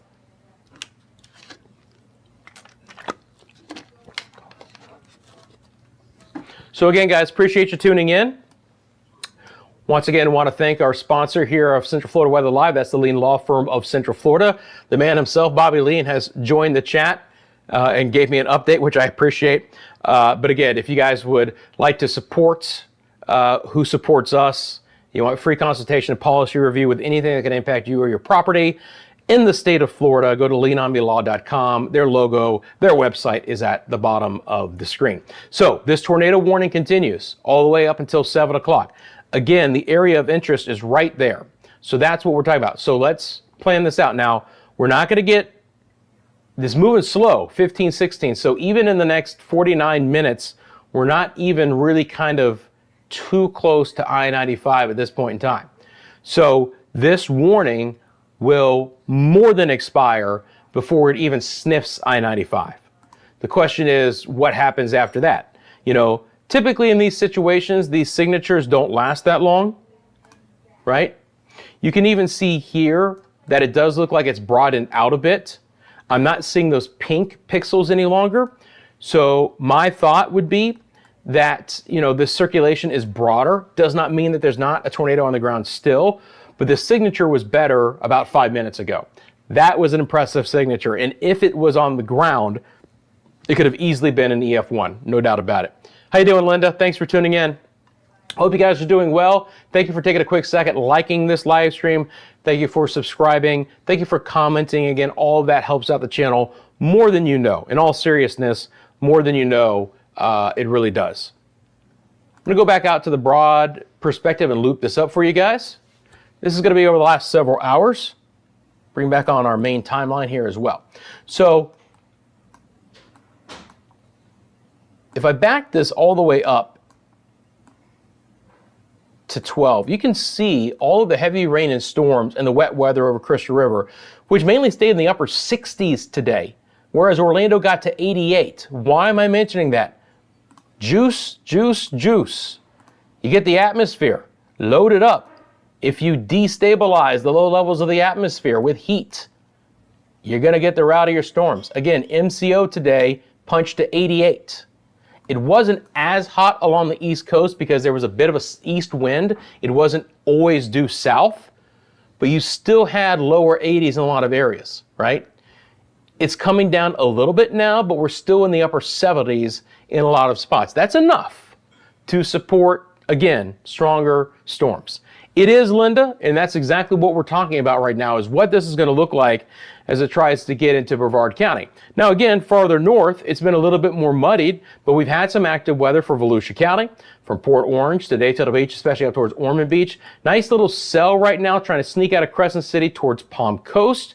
You'll see that developing right there and then trying to work its way in. Again, a fair amount of lightning. When you look at the top center of your screen, that's going to be the lightning count in 15 minutes for whatever view that I'm in, right? Obviously, as I broaden out the view, it's going to be a little bit, higher. But that being said, look at the lightning count crank up as of right now. In this line, from Oviedo back to St. Cloud, we have about as many lightning strikes as we've had the entire time. It's actually gotten stronger, no doubt about it. This line is actually strengthened over the past little bit here.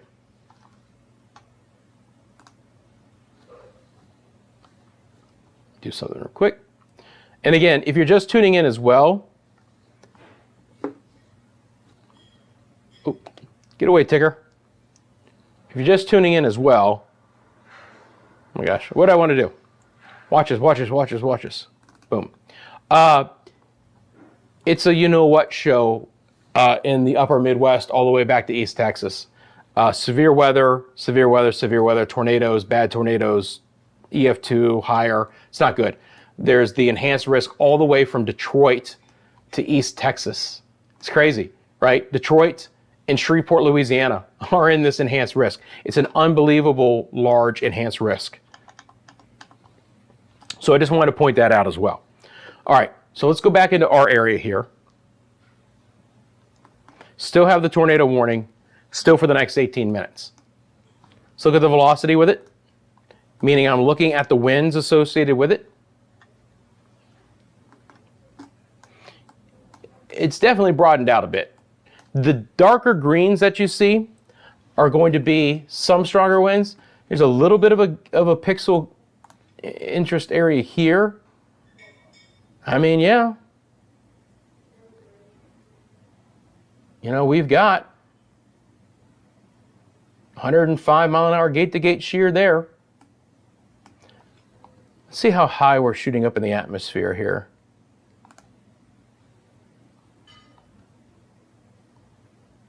Only about 1,700 feet. So I can literally take the radar, and again, this is coming out of Melbourne, and say, okay, we're at 24.9 nautical miles from the radar site. We're shooting at 297 degrees. We got a half degree tilt on the old radar, and we're 1,728 feet up. Now again, the lower that you are, a little bit better shot that you get. Now, of course, these radars, they have what they call their base velocity and their base radar, where they, have one elevation that they do, and then they also do composites where they go up and down and they scan. But right now we're at a half, and that is pretty impressive. So let me get rid of this.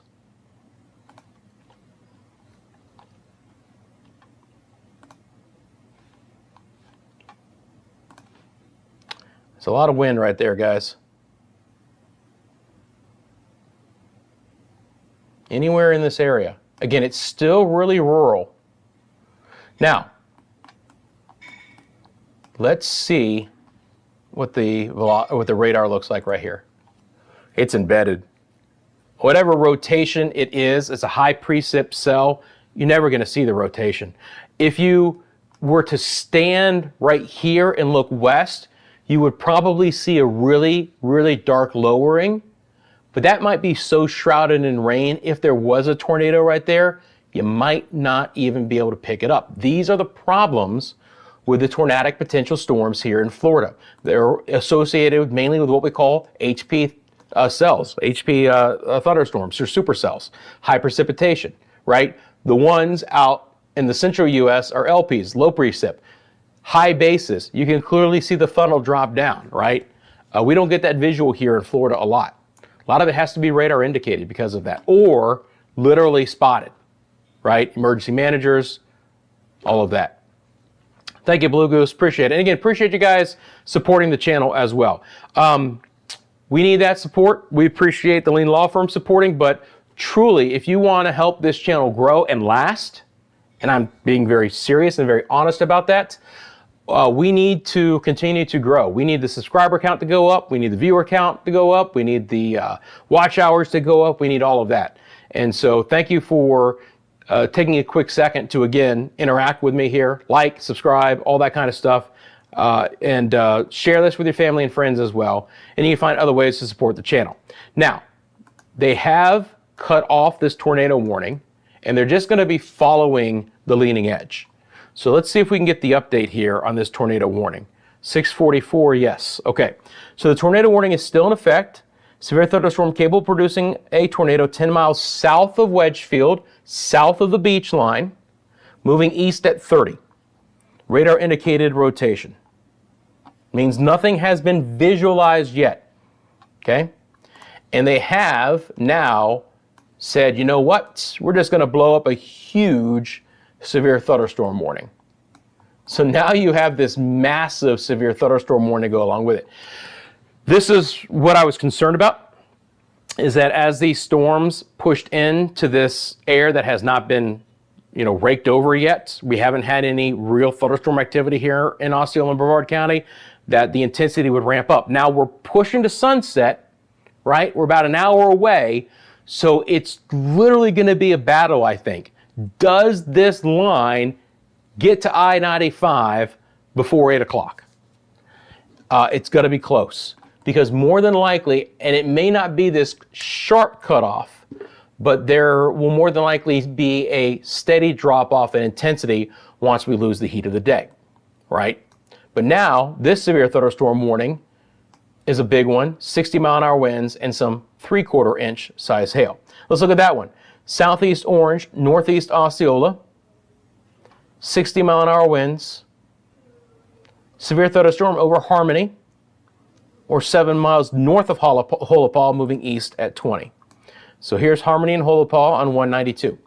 Now, they've picked those areas out because those are some of the only populated areas within this severe thunderstorm warning. Really, the center of it is way up here, right? But again, it's pretty rural from Harmony up towards the beach line.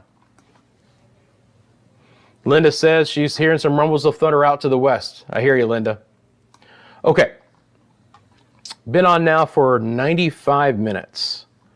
I am going to take a quick break. Don't go anywhere. Literally just taking a quick break so that I can get set up for whatever this is going to be as it gets into Brevard County. So I'm going to throw on, what do you guys want to see? How about that winter garden camera? That looks great. I'm going to throw on the winter garden camera for just 1 second, and I will be back momentarily.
Yeah, I just noticed that.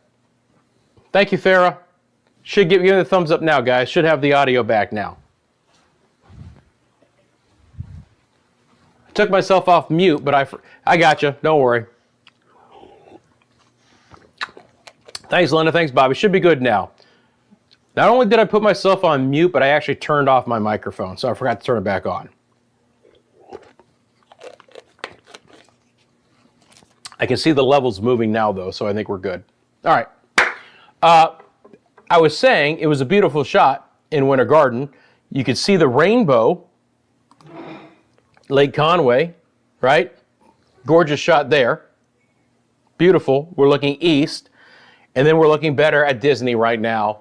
The sun beginning to return, not bad for the fireworks displays happening a little bit later in the day. Okay, so back over to the situation right now. Let's kind of reset the scenario for us here. Again, we do have a tornado warning that is still in effect. It's a really tiny one, but it's still out there. So the yellows, special weather statements. The red polygons, severe thunderstorm warning. The pink polygon, purple polygon, whatever you want to call it, your tornado warning. This one is still in effect at this point in time, right? The information on that one is it's going to expire here momentarily, it looks like.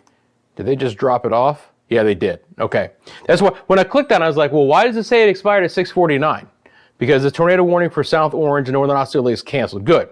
Tornado threat has diminished. The tornado warning has been canceled. However, damaging winds remain a threat and a severe thunderstorm warning remains in effect for the area. All right, good. So this, when I reset this view, should be gone now. Okay, perfect. As the Weather Service has mentioned, we still have this severe thunderstorm warning at this point in time. But again, that is good news for our friends in Brevard County. We did not want to have a tornado warning trying to eke into that area, no doubt about it, right? Still got to watch out for, now is Melbourne actually, let's make sure Melbourne's radar is still working here. All right, I think it just came back on actually, didn't it? There we go. This still goes for 20 more minutes, so it goes until about 7:15. It does not reach the I-95 corridor as of yet, but as Linda's already mentioned, that's a nasty line of storms that is getting ready to move into central and northern Brevard County. Not going to be as bad for Mims and Titusville and Indian River City, but Port St. John, Sharps, Cocoa, Rockledge, Merritt Island, Vieira, Suntree area, on over towards O'Galley, Melbourne, June Park, all of those, including Palm Bay too, Indian Harbor Beach, Satellite Beach as well, the Cape. That is a stout line that's going to be working its way in. And as the Weather Service mentioned, it's going to be the wind threat that's going to be the biggest problem out of that. Still can't rule out some rotation from time to time. You know, it's going to be an issue here. And again, at this point in time, even here, we're getting close to I-95 by around 7:43. So about 47 minutes, it'll start to move towards I-95. This is really close to sunset, right? Now, more than likely, we're going to be holding on to that heat energy for the most part because, again, the atmosphere in this area has not been what we call raked. We have not seen the storms come through. Temperatures were never as warm along the East Coast as they were inland because of the slight easterly component to the breeze, but we're still in the upper 70s here as we push to 7 o'clock. These are live temperatures. You can see that behind the rain, Orlando, downtown, MCO, and Kissimmee have all dropped down to 70 degrees, right? And it's actually some of the warmest weather of the day in our West Coast as the sun has returned. Earlier in the day, they were stuck in the upper 60s. But for Port St. John, southeast wind, 12, gusting to 23. Up towards the Cape, we've got a 9-mile-an-hour wind. Cape Canaveral itself, we've got ourselves a 16-mile-an-hour wind. Nothing outrageous here. Satellite Beach area towards the Air Force, the Space Force base there, southeast winds. Melbourne still has a southeast wind at, well, at around 20. So that's still going to feed in some moisture into all of this, right? Now, as these storms start to move off the coast, you're going to get special marine warnings. So that's what we're seeing right now, southern sides of Volusia County. So Port Orange, Ponce Inlet, New Smyrna Beach, coastal waters, again, over 34 knots. Temperature in Daytona Beach right now in at 75. Wind gusts there in New Smyrna, about 23. Nothing outrageous, but some heavier rain. And again, the rain, crazy beneficial. We need this rain. We are in already a pretty bad drought in a lot of areas. We just don't want the severe weather. One thing that obviously we have to concern ourselves with, and I haven't mentioned it, and I probably should, is the wildfire threat from this lightning. Now, we've had a little bit of shower activity ahead of this in most areas, but these lightning strikes can be a problem, right? It's been so dry. We've had red flag warnings. Luckily, the humidity values are up a bit. Overall, our dew points right now are in the 60s. That's pretty good. The air is not exceptionally dry. Earlier this week, the dew points were in the 40s, right? Lower dew points, lower moisture content at the surface, overall lower humidities. It was a bad scenario. This is not as bad. Still though, you never know what a lightning strike could do when we've been so darn dry. Now onto my vitamin water. The water itself was getting a little too bland. So again, the Storm Prediction Center has put all of our area, basically the entire peninsula, under this marginal risk for severe storms the remainder of the day. And we're seeing that play out. This is a very common marginal risk where we've had a couple severe thunderstorm warnings and one tornado warning. That's about the number you would expect in this area. Out across the U.S., again, look at this enhanced risk. 3 out of 5 on the Storm Prediction Center scale. From Detroit all the way back towards Shreveport, Louisiana, and East Texas. All modes of severe weather here are likely. These are all of the watches that are currently in effect. The purples are going to be your tornado watches. The reds on either side are going to be severe thunderstorm watches. And this activity will work its way south and east. So when I see you guys tomorrow for CFLW, the show at 1 o'clock, we're going to be talking about how these storms are going to be propagating to the east and to the southeast, and how that could at least have some impacts to our area.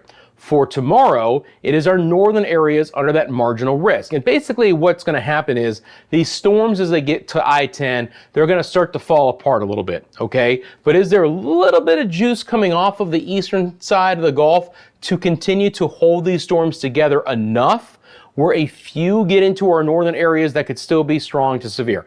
That's the potential for tomorrow. But you go farther north, Tallahassee, Mobile, Atlanta, Charlotte, even up towards Baltimore, it's still all modes of severe weather. I'm not expecting the stronger long track tornadoes compared to what they're seeing in portions of the Great Lakes all the way back through the Midwest today, but it's still going to be significant in some spots, right? So southeast tomorrow are the areas that get hammered. Indian River City on the map. Heck yeah. All right, so back out here.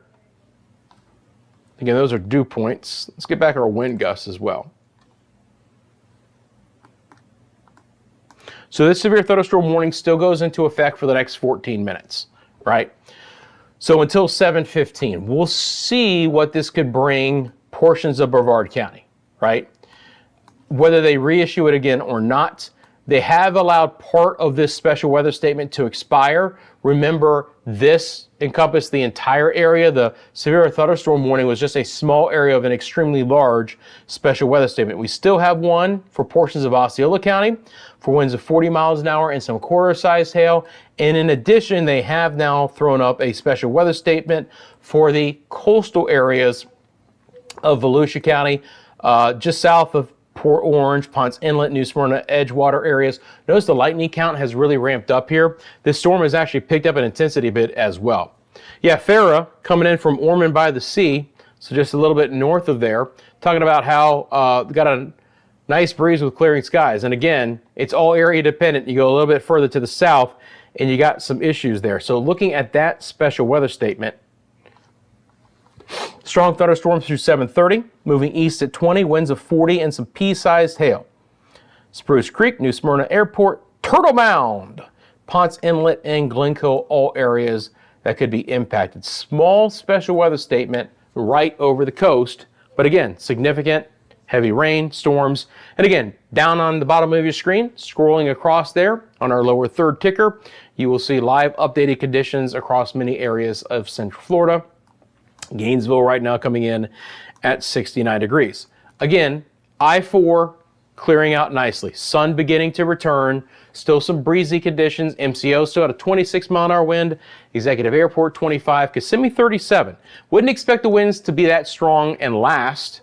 If you look out behind, and I mean really behind the main line, you see that the winds have quieted down. We've had no gusts in the last hour in a lot of areas of I-75. Again, guys, appreciate you taking a quick second and liking this video. Live stream. Thank you for subscribing to the channel as well.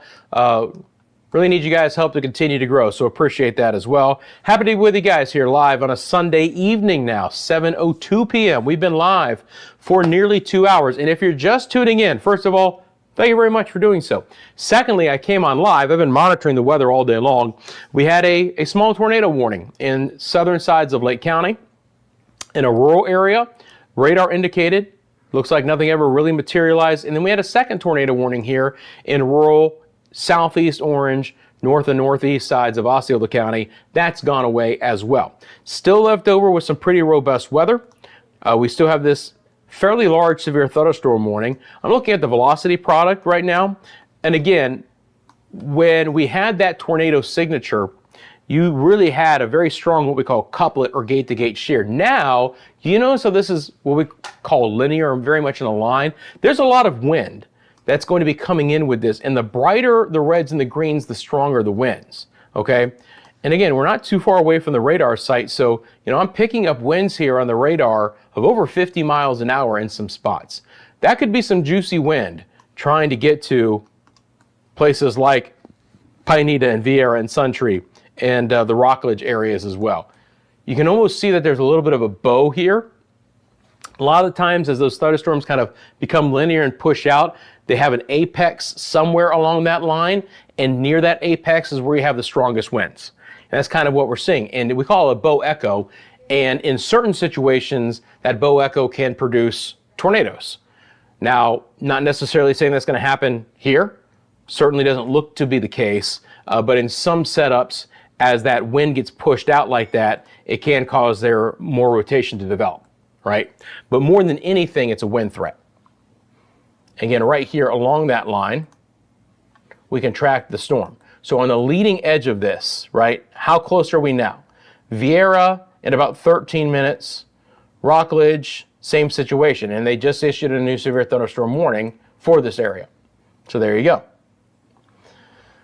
I like when it all comes together. You're talking about a spot, and they issue a severe thunderstorm warning when you're talking about it.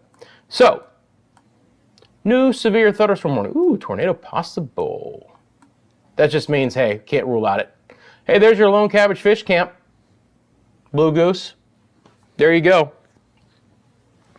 So again, this is the, severe thunderstorm warning. Hail threat radar indicated, wind threat radar indicated up to 60. Let's get the actual warning here. I'm going to zoom out just a little bit. So now we have a few thunderstorm warnings on top of each other. So this one is for Central Brevard, Southeast Orange, Northeast Osceola till 7:30. So for the next 24 minutes. Near the Lone Cabbage Fish Camp, that severe thunderstorm warning was located, moving east at 35. 60-mile-an-hour winds is going to be the main threat. Other areas, Merritt Island, and I love how they pick these locations. Merritt Island, Lone Cabbage Fish Camp, the Space Coast Stadium, Canaveral Groves, and Rockledge. So there you go. So this severe thunderstorm warning will more than likely expire. It has been replaced in a big chunk of it with this new one that now goes until 7:30. All right. And again, this line is beginning to get closer to I-95. It does look like the forward speed has picked up, right? The movement here now is what? 35. So certainly we've had an increase in forward speed with some of this activity. Still have the special weather statement in Daytona Beach as well, or just south of Daytona.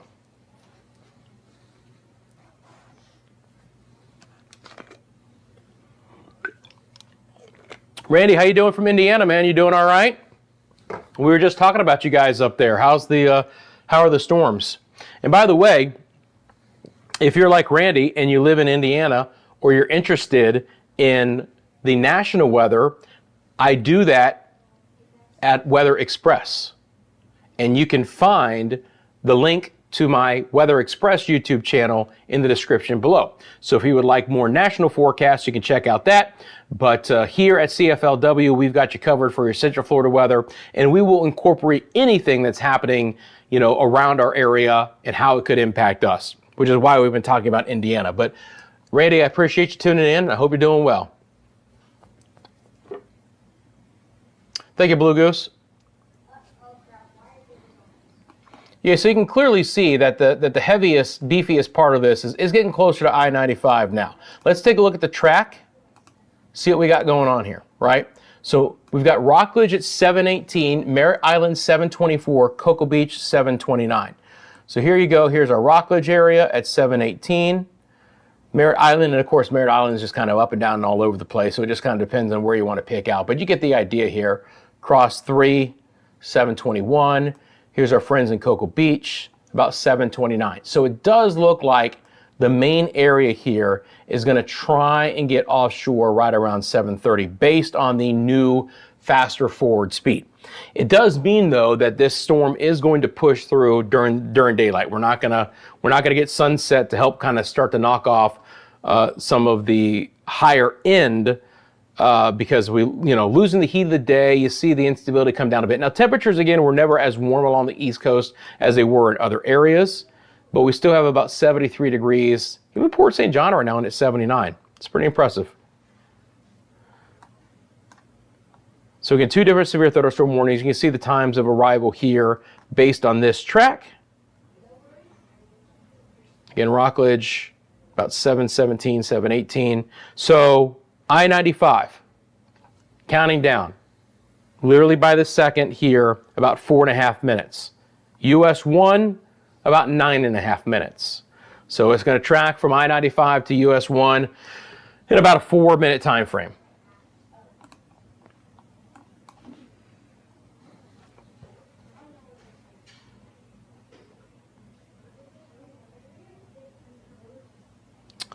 No I-95 cameras as of yet, Blue Goose. I say as of yet.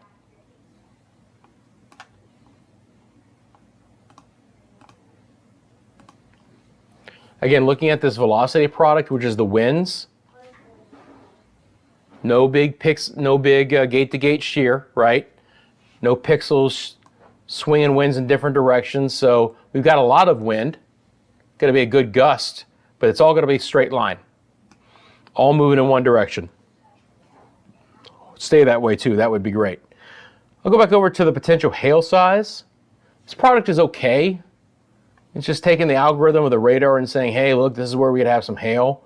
I haven't, we've had a lot of hail like criteria as part of these severe thunderstorm warnings and tornado warnings. You can see that, less than 3/4. But the Melbourne radar really hasn't picked up a lot of hail as of yet. Doesn't mean that some hasn't fallen, but just hasn't been robust, if you will, on the radar itself. Back over to the reflectivity here. So again, severe thunderstorm warning for southeast orange. If we can get this right, eastern Osceola, Brevard. Southeast orange, northeast Osceola, central Brevard. Till 7:30.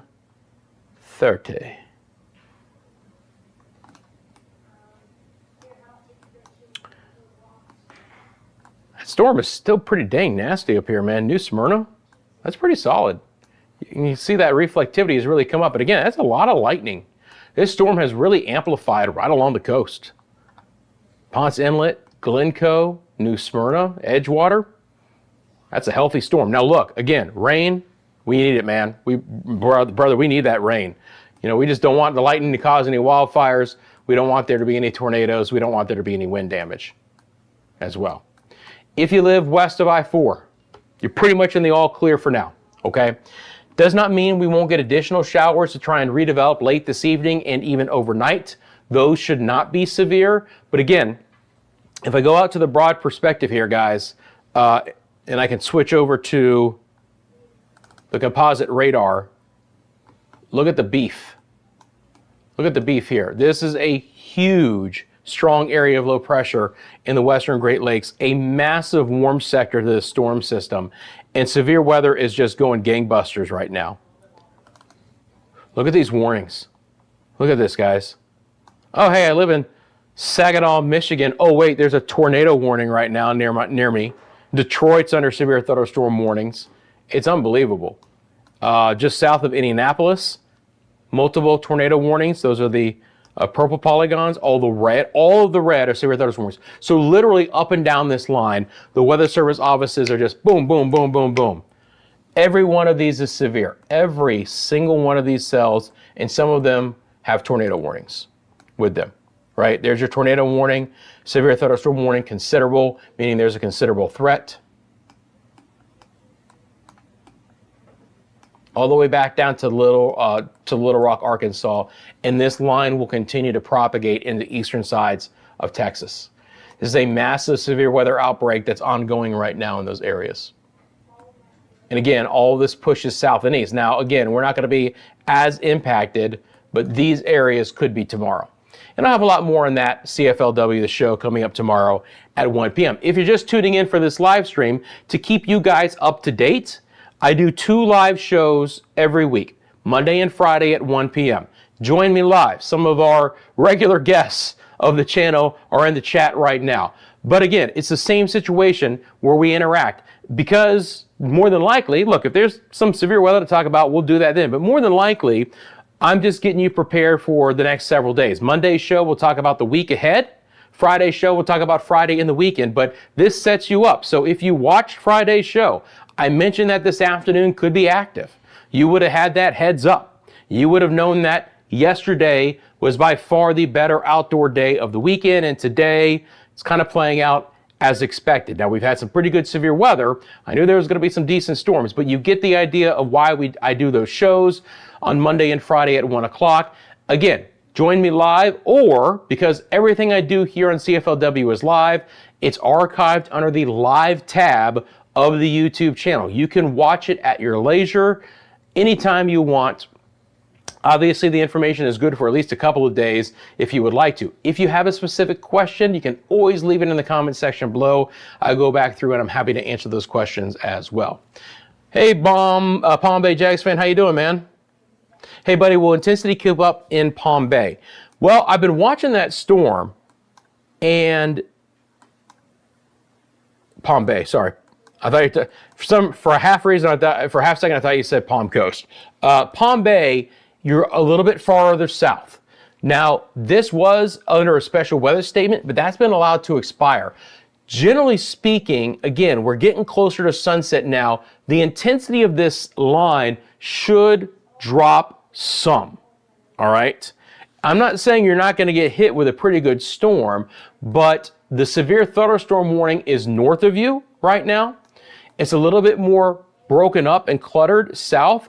This is a pretty interesting cell here, but it's far enough away, even if it's moving north, where if it's going to merge with this linear area, it'll happen south and west of Palm Bay, and that will happen after 8 o'clock, and it will probably start to kind of eat away and die down. So, look, I'm not going to say you're not going to get hit pretty good, but right now I don't think you're in the worst of it. Its area is just north of there. Again, taking a look at the ETA. So this is a brand new one. So this is the ETA for Brevard County. Now, guys, let's talk about this as I get another drink of water. Titusville, right now, whatever this is bringing to Titusville, it's bringing as we speak. Sharps, 720. Cocoa, 723. Rockledge, 724. VR North, 725. The Suntree area, 728. Pineda, 730. Merritt Island, 732. And then the Cape Canaveral, Cocoa Beach areas, about 737. So over the next 25 minutes is going to be the biggest impact for this severe thunderstorm warning, which goes for the next 13 minutes. And if it holds together, I think the Weather Service would fire off one more severe thunderstorm warning. But you guys can clearly see right here where the most robust line is. So again, we look at this in the I-95 corridor. Now we're very close. If we look at the time frame, guys, a couple minutes away from this getting towards I-95, which means we're not far away. Port St. John, Sharps, Cocoa, right? About that 722, 723. And again, you know, wherever I put the cursor, based on the forward speed, where the most intense area of the storm is, it's going to count down for you guys in real time. It's a great tool that I have. You know, there's so much information on this screen, I don't have to sit here and regurgitate it. You guys can clearly see, I can focus on the worst parts. You can see the times of arrival. You can see the impacts the storm is going to bring. You can see as I move my cursor around exactly where and how long until impacts are going to be. So again, the Cape about 19 minutes, Cocoa 723, and this is great also when it comes down to storm tracking, street by street level when we're talking about tornadoes, right? If we have a tornado ripping through an area, you know, I can go street level here. We can, you know, just zoom right in and go this street, and I can map the streets. I'm not going to do it now because it's a resource crunch, but we can literally street level map this and see exactly where it's going to go in real time as far as exactly how long it could be. But that strong weather now is approaching I-95 in the Rockledge area and Cocoa. Again, severe thunderstorm warning goes for the next 11 minutes. The main threat is going to be winds of 60 miles an hour and some less than 3/4 inch sized hail. It's what I call the coin hail size, you know, dimes, pennies, nickels. I don't think we're going to get to quarters. We're not going to get anything bigger than that, that's for sure. If for some reason you've caught any hail out of this, let me know in the comments section below. And again, appreciate the support. While you're down there, those who have tuned in, thank you for liking this live stream. Thank you for subscribing to the channel. Thank you for supporting our sponsor, the leading law firm of Central Florida. You can see their logo and their website on the bottom of your screen. We appreciate the team there being the sponsor of CFLW, the exclusive sponsor for the first half of 2025. Still have this special marine warning, special marine warning and special weather statement. This is some pretty nasty weather over Edgewater right now. This thing just is getting stronger and stronger. There's a little bit of hail here right now. You guys see that? Just a little bit. Not going to be big.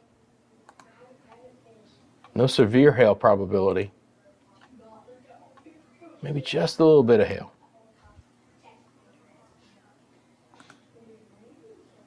Certainly some wind. There's a lot of like perturbations here. It just seems like this thing is kind of getting penned along the coast for a little bit. It's just not really progressing east. Like I'm sure those folks up there, you know, again, if you're not getting the severe weather, let it rain. That'd be great. If I'm getting some winds that are knocking some things around, I want the storm out of here. It is a very fine line today where we desperately need this rain, but we've had a little bit too much severe weather to go along with it, no doubt about it.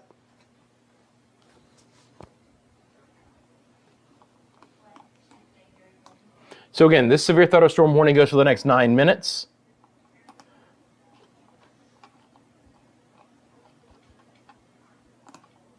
I'm going to check it this way. So again, this is my radar, giving the indications. East at 37, Weather Service has 35, so we're right in line with that. Again, hail threat radar indicated, wind threat radar indicated. You notice that there's no discussion of rotation. That's good news. That means we're not expecting this to get squirrely. Now, as they cross the rivers, I'm going to keep an eye out for the wind profile and see how that plays out. From time to time, we get a water spout. It happens. We'll see how that goes. 60-mile-an-hour winds. Now, you have this special marine warning, right? And so when I click on this special marine warning,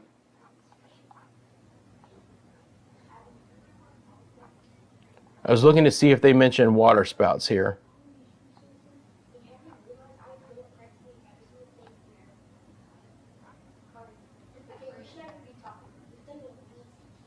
Just wanted to make sure. All right, so at least we don't have that.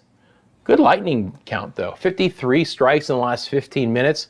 So people like Linda and Blue Goose's home there in Cocoa, and I don't know, Palm Bay, Palm Bay Jags fan, I'm assuming you're down there. You guys are going to get some of this storms. Again, Palm Bay, not as bad, but Cocoa, absolutely. Starting to move into your area as we speak right now. So I-95 is wet and stormy. And again, the winds, you're not going to be able to see much here. I-95 is not going to be fun to drive through at this point in time. Still some heavier rain will work its way into Titusville, Indian River City, and Mims. It's not severe, but it is strong. And then you got this secondary area for this special weather statement in coastal Volusia County, and it's raining cats and dogs right now, New Smyrna and Edgewater. I mean, this thing is just pinned along the coast.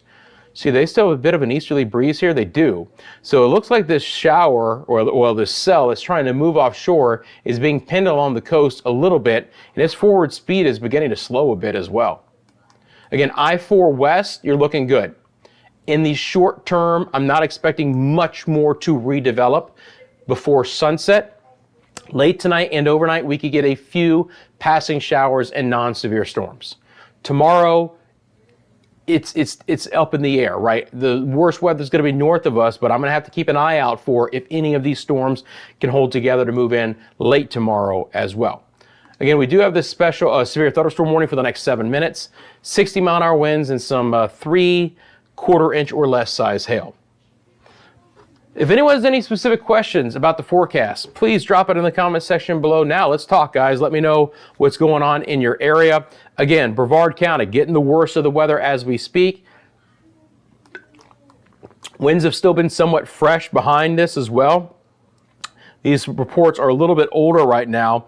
If you're just tuning in, strongest wind gust I had reported was at the Orlando International Airport. They had a 49-mile-an-hour wind gust. The severe thunderstorm warnings have been for 60-mile-an-hour winds, so there's an opportunity, right, that those winds could have even been a little bit higher. Thankfully, some of the worst storms that we had were actually over rural areas, but these storms now again are moving back into more populated zones. Right across I-95. Again, this is our velocity product, so I'm just taking a look at the wind associated with this. Right across I-95 at this point in time. But again, we're starting to see this creep off towards the coast, right? Where places like Rockledge, Merritt Island, and Cocoa Beach are the areas left that haven't actually experienced it. Now, Rockledge, it's been about 6 minutes. Merritt Island, it's occurring right now at 7:23. Cocoa, it's 7:28. Yep, I agree, Linda. I think the strongest stuff is just slightly south of you. Still could have some heavy rain, which again, we'll take it. Now, you notice they just issued, I was talking about that, they just issued a special weather statement. So there you go, right? So for Titusville, it's now a special weather statement. It's not a severe thunderstorm warning, but it is a little bit more impactful weather right there. So that's going to be driving through Titusville, and it's not going to be 35 minutes from now, Linda. Titusville is going to be at 7:38. So about 13 minutes from now is when you should expect it to see it there. About 13 minutes away from Titusville, the area of most strongest weather there. So again, it's the East Coast, it's I-95, with all the game in town at this point in time.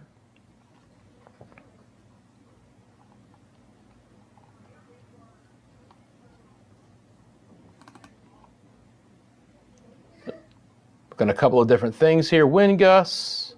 We have no mesoscale discussions. I always just like to reset myself. Just make sure, am I missing anything? I shouldn't be. This is the enhanced satellite imagery. Kind of give you guys a broader view. Temperatures as well. So we got this nice little kick off of the northeast side of the Gulf. The south winds came in and helped things out. Still a ton of energy behind this, right? South Georgia, South Alabama, our western panhandle. But that's all leading out of this mess. There's a huge warm sector. I mean, look at the temperatures right now into the Ohio Valley. That's what I'm talking about. When we talk about warm sector, we're talking about these south winds feeding in the warm, moisture-laden, unstable air, clashing with a completely different air mass, this area of low pressure in the western Great Lakes, temperatures near freezing and some snow flying in Minneapolis and some heavy snow. And the combination of those two very distinct different air masses is firing off some really nasty weather. Just to give you an idea, I mean, here's a good indication. Look, Chicagoland area got into the mid-70s, And now they're on the colder side of the storms, and they're dropping back down into the 50s and even some 40s. But places like Detroit and out ahead of that, you know, Cincinnati, still in the warm sector of the storm system, and it's just been outrageously warm with a lot of just instability overall. But that's what's kind of coming in the next couple of days. So again, for today, the risk of severe storms, and in our area, it's a 1 out of 5. And it's been a very, very classic marginal risk day for us. And then for tomorrow, the chance for worse weather gets closer, but should still stay to our north, right? This is for our Monday. That's a 3 out of 5 again on the scale, which does get to I-10 in Tallahassee and west. So if you know anyone who lives in Tallahassee or west towards Pensacola, you know, let them know that they could be in store for some pretty rowdy weather tomorrow. Slight risk in yellow towards I-75 in Lake City and maybe just north of Gainesville. And then our dark green, our marginal risk again for our northern areas. Orlando, Tampa, St. Pete, Bradenton, Sarasota, Titusville, Melbourne, Palm Bay, Daytona Beach, all in just the general thunderstorm category for tomorrow. Still, I've seen it where, you know, we get a severe thunderstorm from time to time, even in that generalized thunderstorm risk, but the worst weather should stay a little bit to our north. So this severe thunderstorm warning goes for the next 2 minutes, and you're absolutely welcome, Linda. And then we'll see how it's going to go from here. Again, though, the nastiest weather is moving right across US 1 and I-95 as we speak. So Cocoa and Rockledge and Vieira. Then this is going to cross the river, get over towards Merritt Island. So the bridges are going to get windy. It's going to be nasty there. Then it'll cross again and head towards Cocoa Beach and Cape Canaveral. So within this area, you have a severe thunderstorm warning. You have a special weather statement. You've got the special marine warning as well.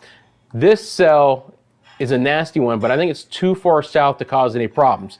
For southern sides of Brevard County, this line is going to try and get to you, but it's also lagging behind. And again, we're getting closer to sunset, and there will be a drop off in the maximum intensity of these cells as we hit sunset and beyond, right? They're not going to be able to hold their intensity that long, so they should fall somewhat. So I am more optimistic of just getting rain with some embedded storms rather than any severe weather in the Atlantic, Palm Bay, Barefoot Bay, Mico, Sebastian areas here, and in Indian River County as well. So again, not as bad there. Again, we'll take any rain Mother Nature wants to get us as dry as we have been lately. And again, appreciate you guys tuning in. We've been on live now for well over 2 hours. Time flies when you're having fun. And we're watching this severe thunderstorm warning expire live here on CFLW at 7:29 on this Sunday. So the 7:30 severe thunderstorm expiration, and that will go away. Now, you know, what is the Weather Service going to do here, right? I haven't seen the criteria that would warrant them popping off another severe thunderstorm warning. That being said, they're probably listening. No, they didn't. They went with a special weather statement.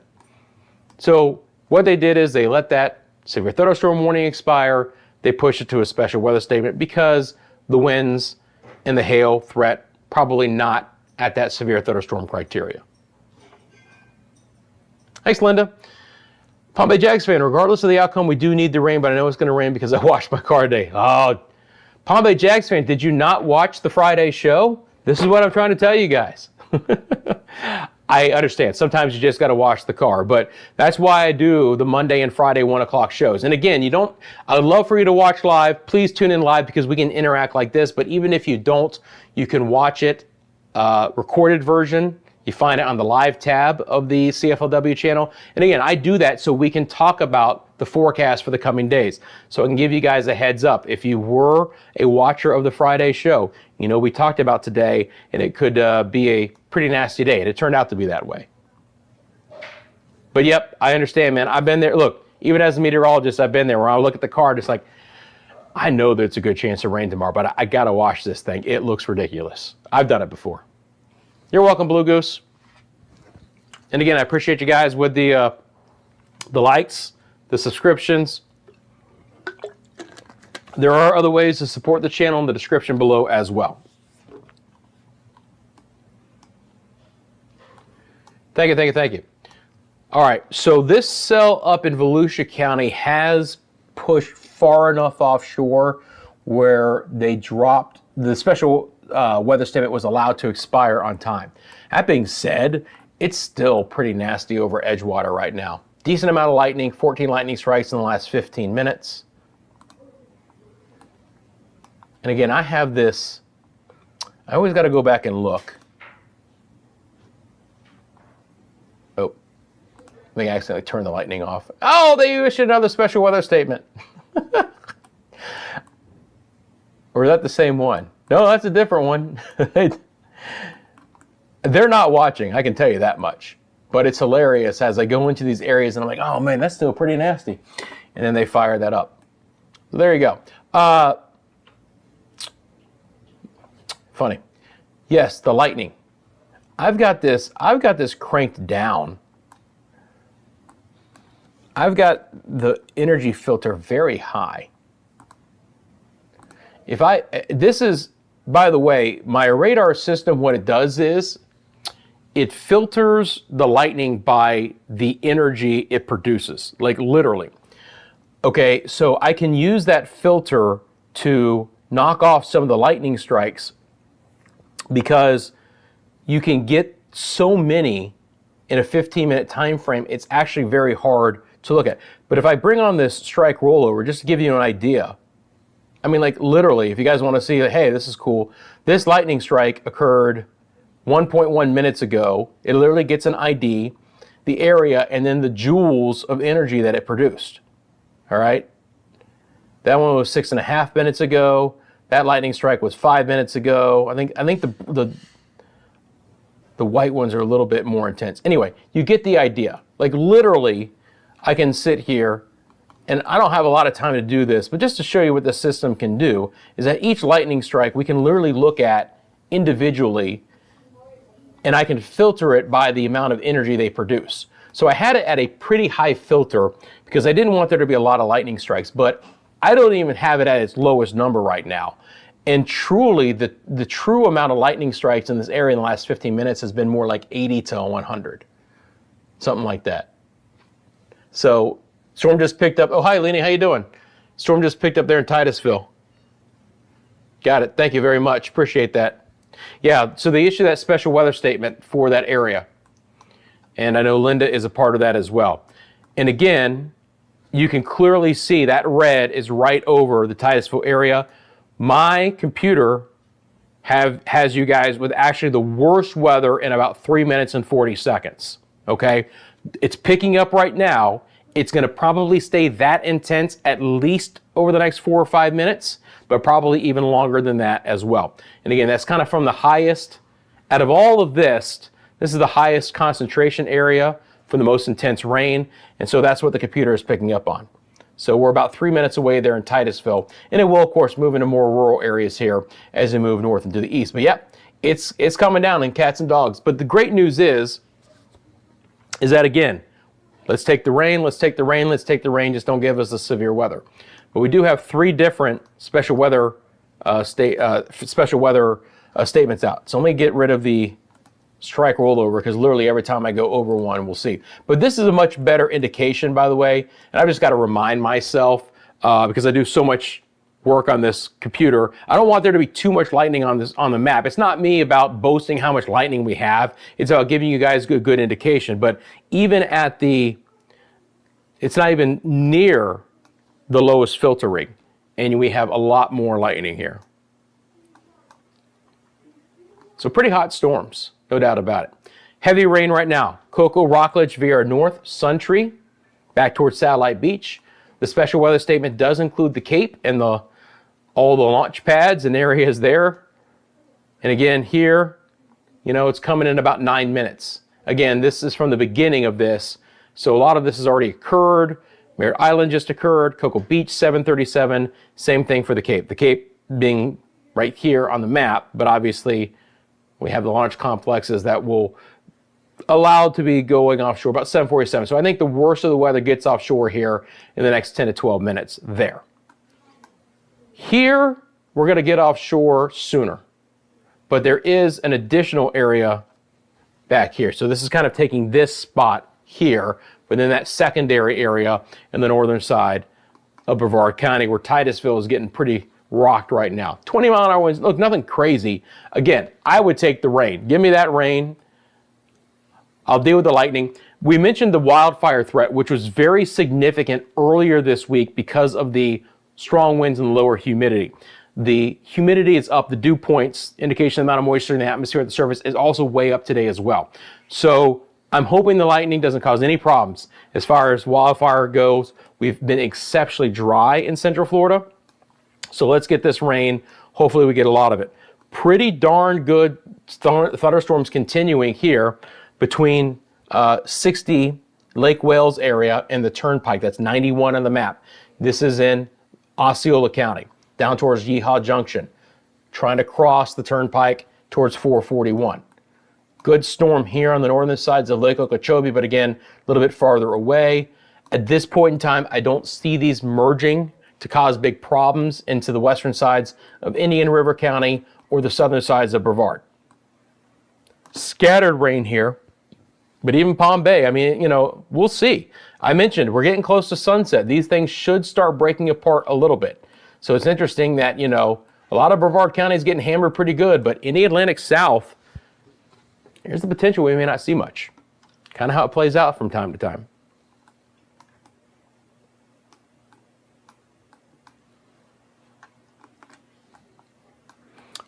So I'm going to ask Linda and Leanie in the house. Let us know what's going on there in Titusville. And if you guys live in Brevard County, let me know in the comments section below where you're viewing from. Give us an update. Again, that's one reason why I do this, is so that we can have that interaction. It doesn't just help me, it obviously helps everyone who's watching the channel to get those reports and those updates. And I appreciate you guys doing that as well. And again, this very stubborn storm over portions of coastal Volusia County near Edgewater right now. It has been raining prolifically in this area, and there's been a lot of lightning. There, at least at the last report, it's too old, really. Let me do this. Let's go here. I can bring on the temperature. Their latest wind is still out of the east. And that's 648, so at least that's within an hour. They still had an easterly wind. It's trying to pin these storms along the coast a little bit, right? The low-level winds are working against the propagation of the storms, and they're slowing them down. They're really slowing them down. So now you got some heavy rainfall. It's like not out of the question that this area could have some kind of a flood issue. Actually checking the Weather Service office here. Now, mine will show if there's flash flood warnings, but we would have to get into the minutia to show like just flood watches or even just flood warnings. But a flash flood warning would appear. I don't expect that to be the case here, but it's been raining pretty good in the Edgewater area here for well over an hour. Still have some pretty good forward speed in these areas. Again, my computer has the storm over Titusville moving east at 29 with wind gusts of 40 miles an hour. You see some of the areas impacted there. Then the cell to the south is moving east at 31 with a maximum gust of 50. Here, I'm curious as to what it thinks it's actually moving. East at 14. So half the speed of the Brevard County storms, but maybe not even that fast, to be quite honest. Hey, Linda Camus. I've got Linda Shaw and Linda Camus in the house. Linda S. and Linda C. Mini storm over Edgewater. Linda, are you in Edgewater right now? Linda C? Because obviously I've been mentioning your area a lot if you are. Linda S. had a few gusts. You're welcome, Kay. Kay Wall.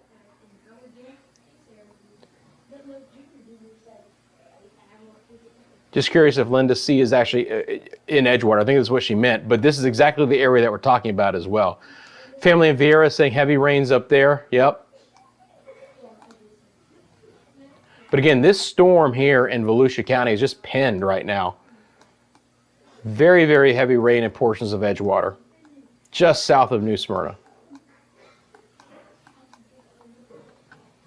Jags fans mentioned Vieira. There is Vieira. I think I have Vieira itself listed as well. If not, you got Vieira North. You got Vieira, Pineda, Suntree. It's all kind of conglomeration.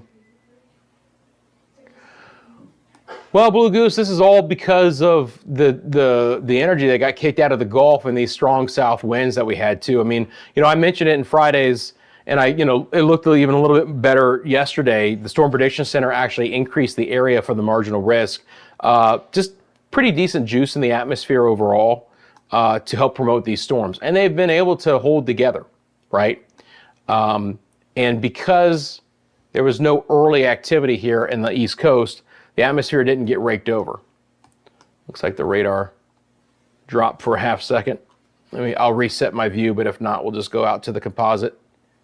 That is one beefed up line. Look at the lightning count, guys. Pushing 3,000 strikes.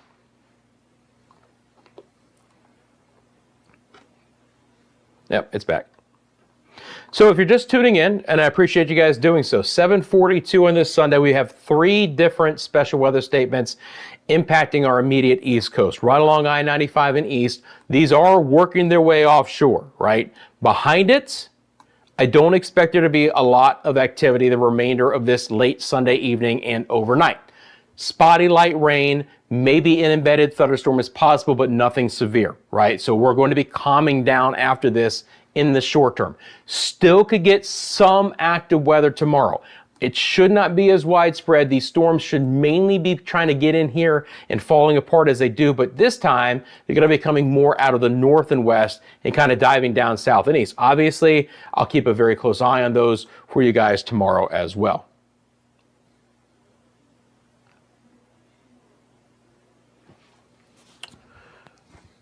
Well, guys, look, when we get into these sea breeze storms, we're going to get some of this activity that will go till 8, 9 o'clock. Now, obviously, the sunset occurs later and later, and that sunset time can easily be the delineation between the most active weather and when things calm down.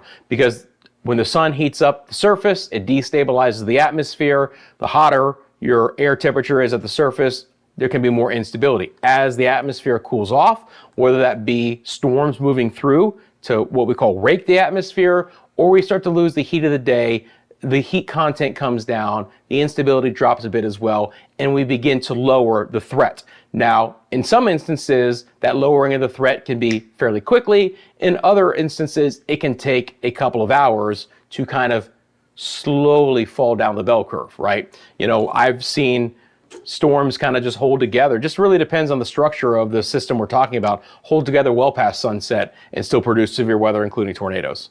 It's not a given situation for sure, but it's part of the equation, right?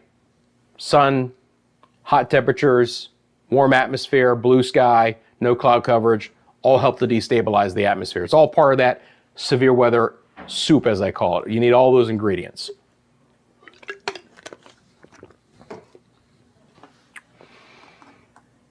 All right, so the heavy rain continues right now, but it is getting into Merritt Island. Still pretty nasty across I-95 here and US 1, but certainly Merritt Island then towards the immediate coastline, so Cocoa Beach area here, right? Satellite Beach North, right? It's right along the severe thunderstorm line. The Weather Service office did a really good job. Of course, the Melbourne radar is right here. You're going to have a little bit of a loss of signal there right near the radar. There could be a little bit more rain near Melbourne, what the radar is indicating, but generally speaking, it's north. It's Merritt Island, it's Vieira, it's Rockledge, it's Cocoa, Cape Canaveral, up towards Sharps. Still some heavier rain in Port St. John, but there's a little bit of a break. And then again, the worst weather just getting out of Titusville right now, right? Just getting out of the Titusville area as we speak. So MIMS Titusville, US 1. And then we have this next special weather statement here where this storm is just stuck along the Brevard County coast. It's actually propagating, if anything else, a little bit south. This is going to be the loop over the last half hour. All right? Half-hour loop. Well, maybe not a half hour. I don't know why it's only doing 10. Maybe because that's when the radar reset. But do you notice that it's not moving much? It really isn't. It's just kind of sitting there. And there's a lot of lightning. A lot of lightning.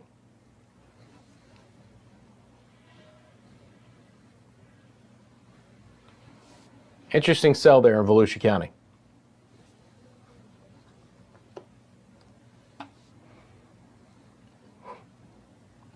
Again, Orlando, you're good. I think your situation is just fine right now. Merritt Island, Titusville, these are the areas we have to worry for. We haven't done it in a little while. What do you say we take a look at our cameras? Here's a great shot. Look at that. So we're looking at Winter Garden in western Orange County, and we're looking out to the west. And if maybe you haven't watched this in a little bit, we're adding cameras here to CFLW. This is our newest camera out of Winter Garden in western Orange County. This camera is looking to the west. So we've had some clouds build back in, but these are more stratus clouds than anything. There's a little bit of vertical development, but there's not much. We would get some light rain to redevelop out of this. This is not going to be nasty weather here. Actually, could be a gorgeous sunset in some areas with some of this cloud coverage beginning to return. But again, I-4 west, not going to expect this to be really nasty weather. This is Lake Conway. Come on. Whew. What a gorgeous shot. Mamma mia. Man, I have not touched the colors on this, by the way. Look at that shot from Lake Conway, guys. There's a gorgeous shot for you. And you notice how still things are right now. Again, we're looking to the east. Glass on the lake. Just a beautiful shot there. And again, we're happy to bring you guys these cameras. Look forward to bringing you even more. This is from the Disney area. We're looking to the south here, kind of generally a little bit south and west. Actually, from this vantage point, we're looking back towards Disney property, right? So Magic Kingdom, Disney property is back in this area. And again, a little bit of cloud coverage is filled back in, but the streets are beginning to dry out there as well. But, I mean, you can't beat that shot. Starting to see a little bit of that pink in the sky come in too. That's gorgeous.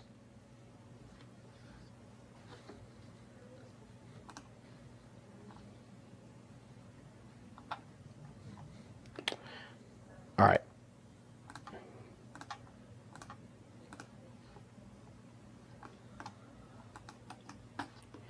Yep. All right. Hang on here. Potentially.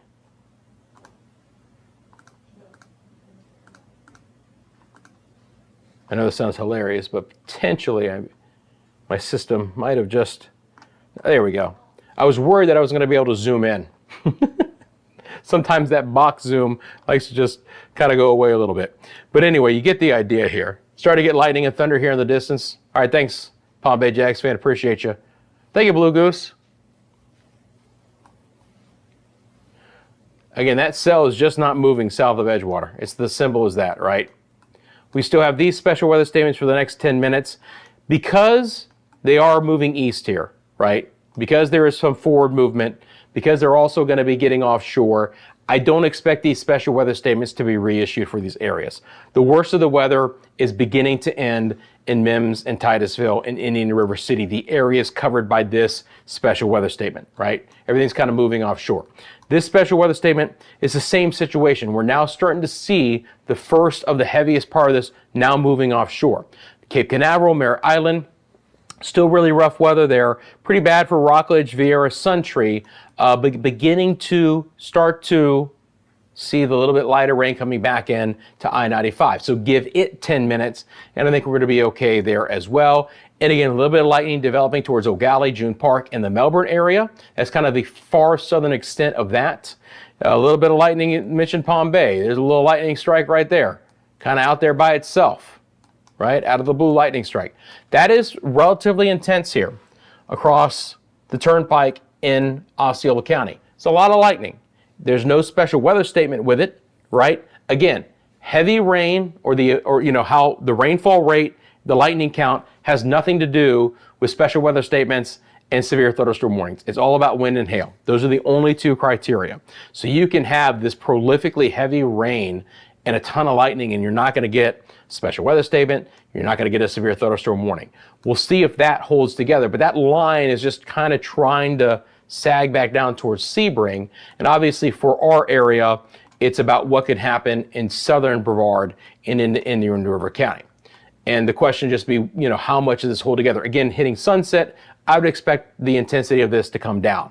Hopefully the lightning comes down a bit, but the rain holds together and we get those areas who desperately need the rain to do that as well.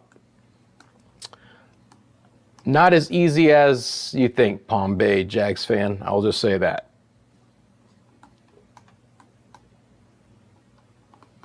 Again, this cell is pushed off the Daytona Beach coastline.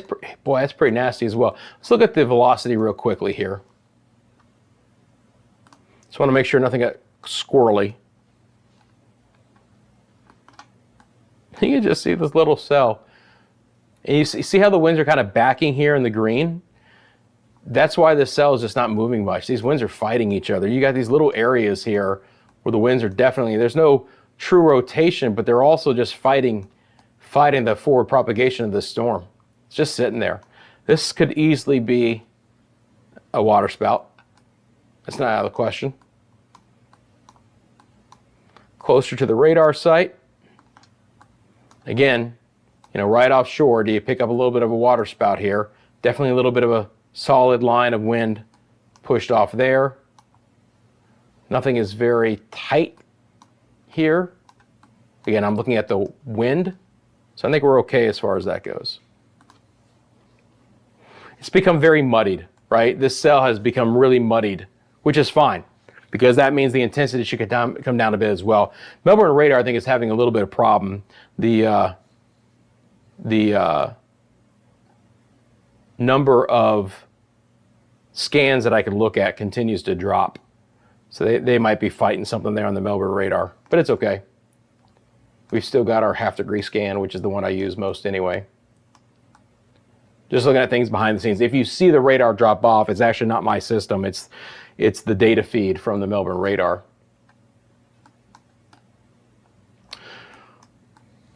Okay, does anyone have any questions for me?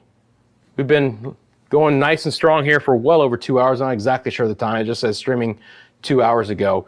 But I think we're getting to a point now where I think we're going to be okay for the rest of the evening. These cells are beginning to move even east of the populated areas. I think we've talked about them. All of these special weather statements are going to expire at 8 o'clock. If there was one that might be reissued, it would be this one, because it's still some intense activity over Merritt Island, but you can see that last radar scan, it's now kind of Merritt Island east. So do they really want to kind of do a very small one? It's possible. It's not going to be as intense here. Again, Palm Bay, Melbourne, O'Galley, some rain and storms. This is an interesting spot, but it's pretty far away. And I don't know if it's going to hold together till it gets into your area. And then again, redevelopment of a few light showers here.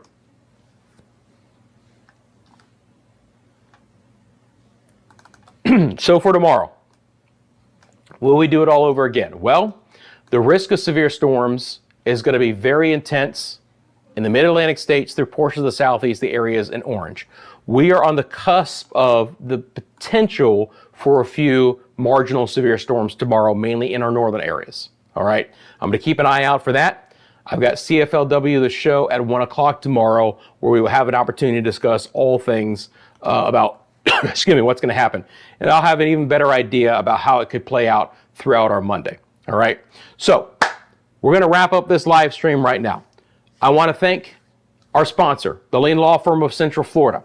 They are your hometown homeowners insurance attorneys. Friends, they cover the entire state. Doesn't matter if you live in the Panhandle or the Keys or anywhere in between. Anything that can impact you or your property. We're talking about hail damage, wind damage, hurricanes. You have a burst pipe, you've been in an auto accident. They can help you. They'll walk you through every step of the insurance claim process. They offer free consultation and policy reviews. We never like to think about it, but if that is a situation in your life, you'd like more information, you can reach out to leanonmelaw.com. Bobby Lean and the team there, we appreciate them. I appreciate you guys. Thank you for liking this live stream. Thank you for subscribing to the channel. Thank you for doing for all that. Again, that really helps the channel out.